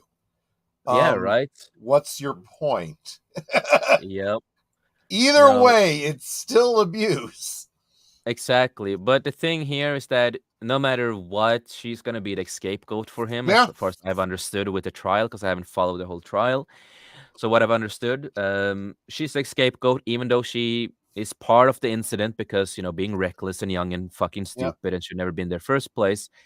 But again, he was one of the directors, producers, and stuff like that. This is things he has to go through and, you know, watch over that every gun is, you know, proper, even though if they have an armor people there. He is still the producer and director. He has to be in charge to watch over that everything is going after the order, everything is okay. A lot of things that he should have done on set that he didn't Here's do. the big irony. We know that he was doing everything he could to cut costs. This Yep. is proving to be more and more and more expensive for him. Yep. He'd And have a lot been of better people- off. He could have put millions of dollars into this movie above and beyond what he did, and he would Mhm. still come out ahead compared to where he's at now. Now, Yep. I have speculated. I don't know this for sure, but my understanding is that in the civil case with the murder victim's husband, he has now been made a producer on the show. That's Mhm. part of the settlement. So this movie still has to get made. Yeah, I don't understand that. They're still gonna try to make this. They're still gonna do this, and this shit should have just been canceled. Never go back. Never do anything with it. And Well- Alex should be in jail. And we don't know all the details of the civil case, but No, of course we don't know. The everything. husband sued for wrongful death, and usually in cases like this, they sue for loss of consortium. I have lost someone that I love, and you took that away from me. You owe me for this. Mm-hmm. And it sounds to me like the way Alec Baldwin is trying to pay for that is I make you a producer and you get, you know, a portion of whatever this movie makes. But that means the movie has to be made. Yep, that means it has to be made. And if this was in, we said I was in a situation this happened to, for example, my girlfriend, you're right, working on a set, I would not give up before that person who we said was Alec Baldwin. We use him as an example right now, and the same shit happened just like this. I Yeah. would not have given up before that motherfucker was in I jail. agree with you. I agree with you. There would have been no settlement. There would be no No. settlement. I don't care about any money or anything like that. All I want is fucking justice. Justice for what happened to the love in my life or family member, whoever it is in my life, you know?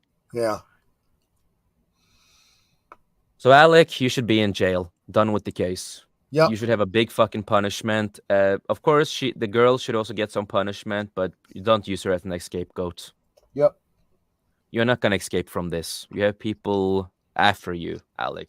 You do. And the truth will come out no matter what.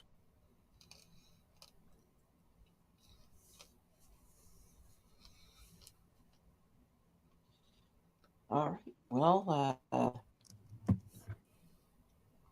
as you see, we have made some headway Hey. on the GoFundMe.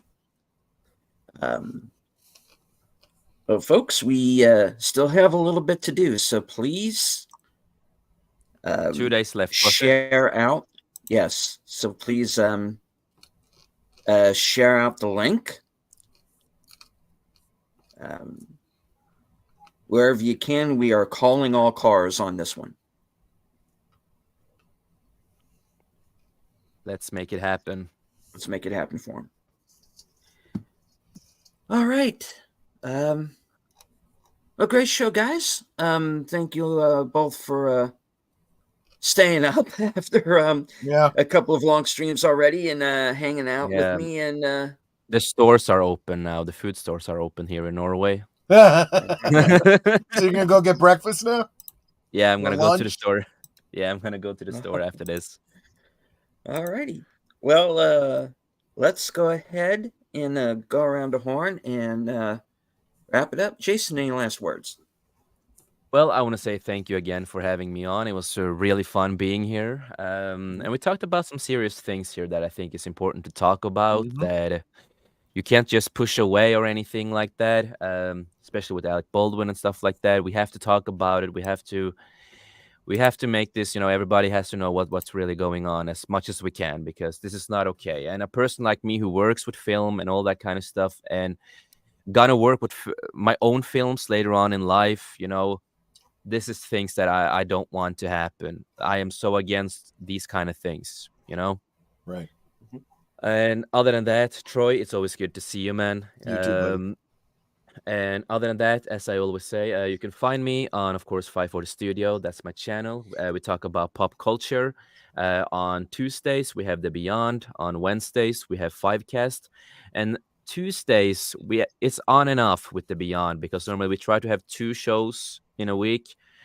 Because I'm also on other streams. I stream basically every week, every day, every week. Um, so you can find me on Corey's Corner, Sir Talks a Lot's channel, of course, where we talk about mental health and stuff like that, normally on Mondays. And on Fridays, you can also find me on Comic Relief Crusaders channel.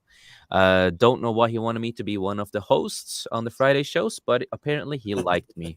And I'm a douchebag, and I say a lot of fucking things, and I swear a lot.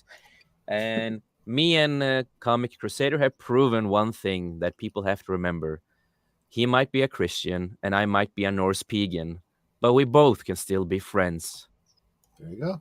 and agree and disagree with each other and not start a war with each other. Something people should start learning in these days. But other than that, as I always say, life's too short, make the most of it. And we on this panel, we love you, we appreciate you, and we would not been here today if it wasn't for any of you guys out there. Thank you for the support. Thank you for the love. You inspire us every day to continue doing this. So thank you, everybody. It means the world to us. So thank you. All right. Troy. Yeah. Thanks so much for hanging out with us. I can't believe it's coming up on 2 a.m. for me. I'm beat. That's why Netter's long gone already. If I think just about everybody here is already subscribed to me, but if I could request, if you're not, please consider following me over on my channel every Friday night. Last call. This week we will be talking about physical media, specifically an issue that has come up, rather big one related to some a large batch over a period of time of Warner Brothers DVDs that are going bad. Why this is a problem, what we can do about it, what Warner Brothers should do about it. Special guests will be Greg from Fanscene and Michael French of Retro Blasting. That's Friday, and yeah, thanks for hanging out with us. All right. Well, that brings it on over to me. The king himself. Indeed. Now we got about 15 minutes of him going through his week. Okay, I'll make it quick. Tomorrow night at 10 p.m., mystery movie night at the Regal. I'm excited to see what it is. Yeah, so am I. It's Since probably Corner, a of sequel. course. It probably is a sequel to something. Since Corner usually joins me for that show. Unfortunately, for the next couple of weeks, she's not going to be able to. She's in the middle of a working vacation, which is why she couldn't be on with us tonight. But the show must go on, as they say. So I will be there, 10 p.m. Of course, Tuesday night, Troy, Netter, and Aged Boomer are going to be joining me for Live from Sparkwood and 21, which is our Twin Peaks retrospective series. Troy Nice. has made a new promo for that show. Those of Oh, you who have not seen it will be seeing it Tuesday night. excited. We're going to open and close the show with it from now on. Cool. And Sexy. indeed. Thursday, I will be joining Jedi Bill for Action Theater. We are going to be watching the unrated version of True Romance, starring Christian Slater and Patricia Arquette, directed by Tony Scott and written by Quentin Tarantino. And I'm going to talk about some of the differences between the script and the film. So watch out for that. And yeah, that about closes out the week. And of course, I want everybody to once again remember the GoFundMe page for Matt Allen. Please give. Every cent counts. And spread the word.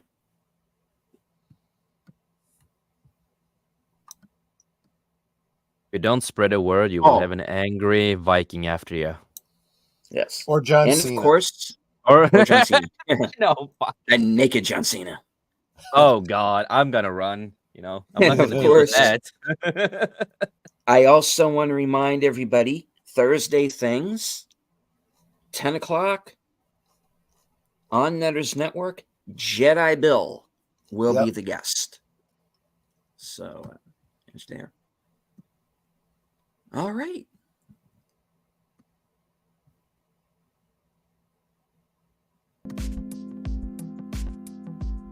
I'd like to thank everyone who joined us in the chat. Netters Network, JPRPH1, Sashi, Connie Clary, Mikey Seuss 4, Fletcher Williams, who creates all of my thumbnails. Thank you very much, Fletcher. Sin's Corner, Gorilla's Random Thoughts, and Jedi Bell. I want to thank everyone who is watching on Twitter. I can't see you, but I know that you're there. From HQ and all points, north, south, east, and west. Good night. Take care. Stay strong, because this is how we win.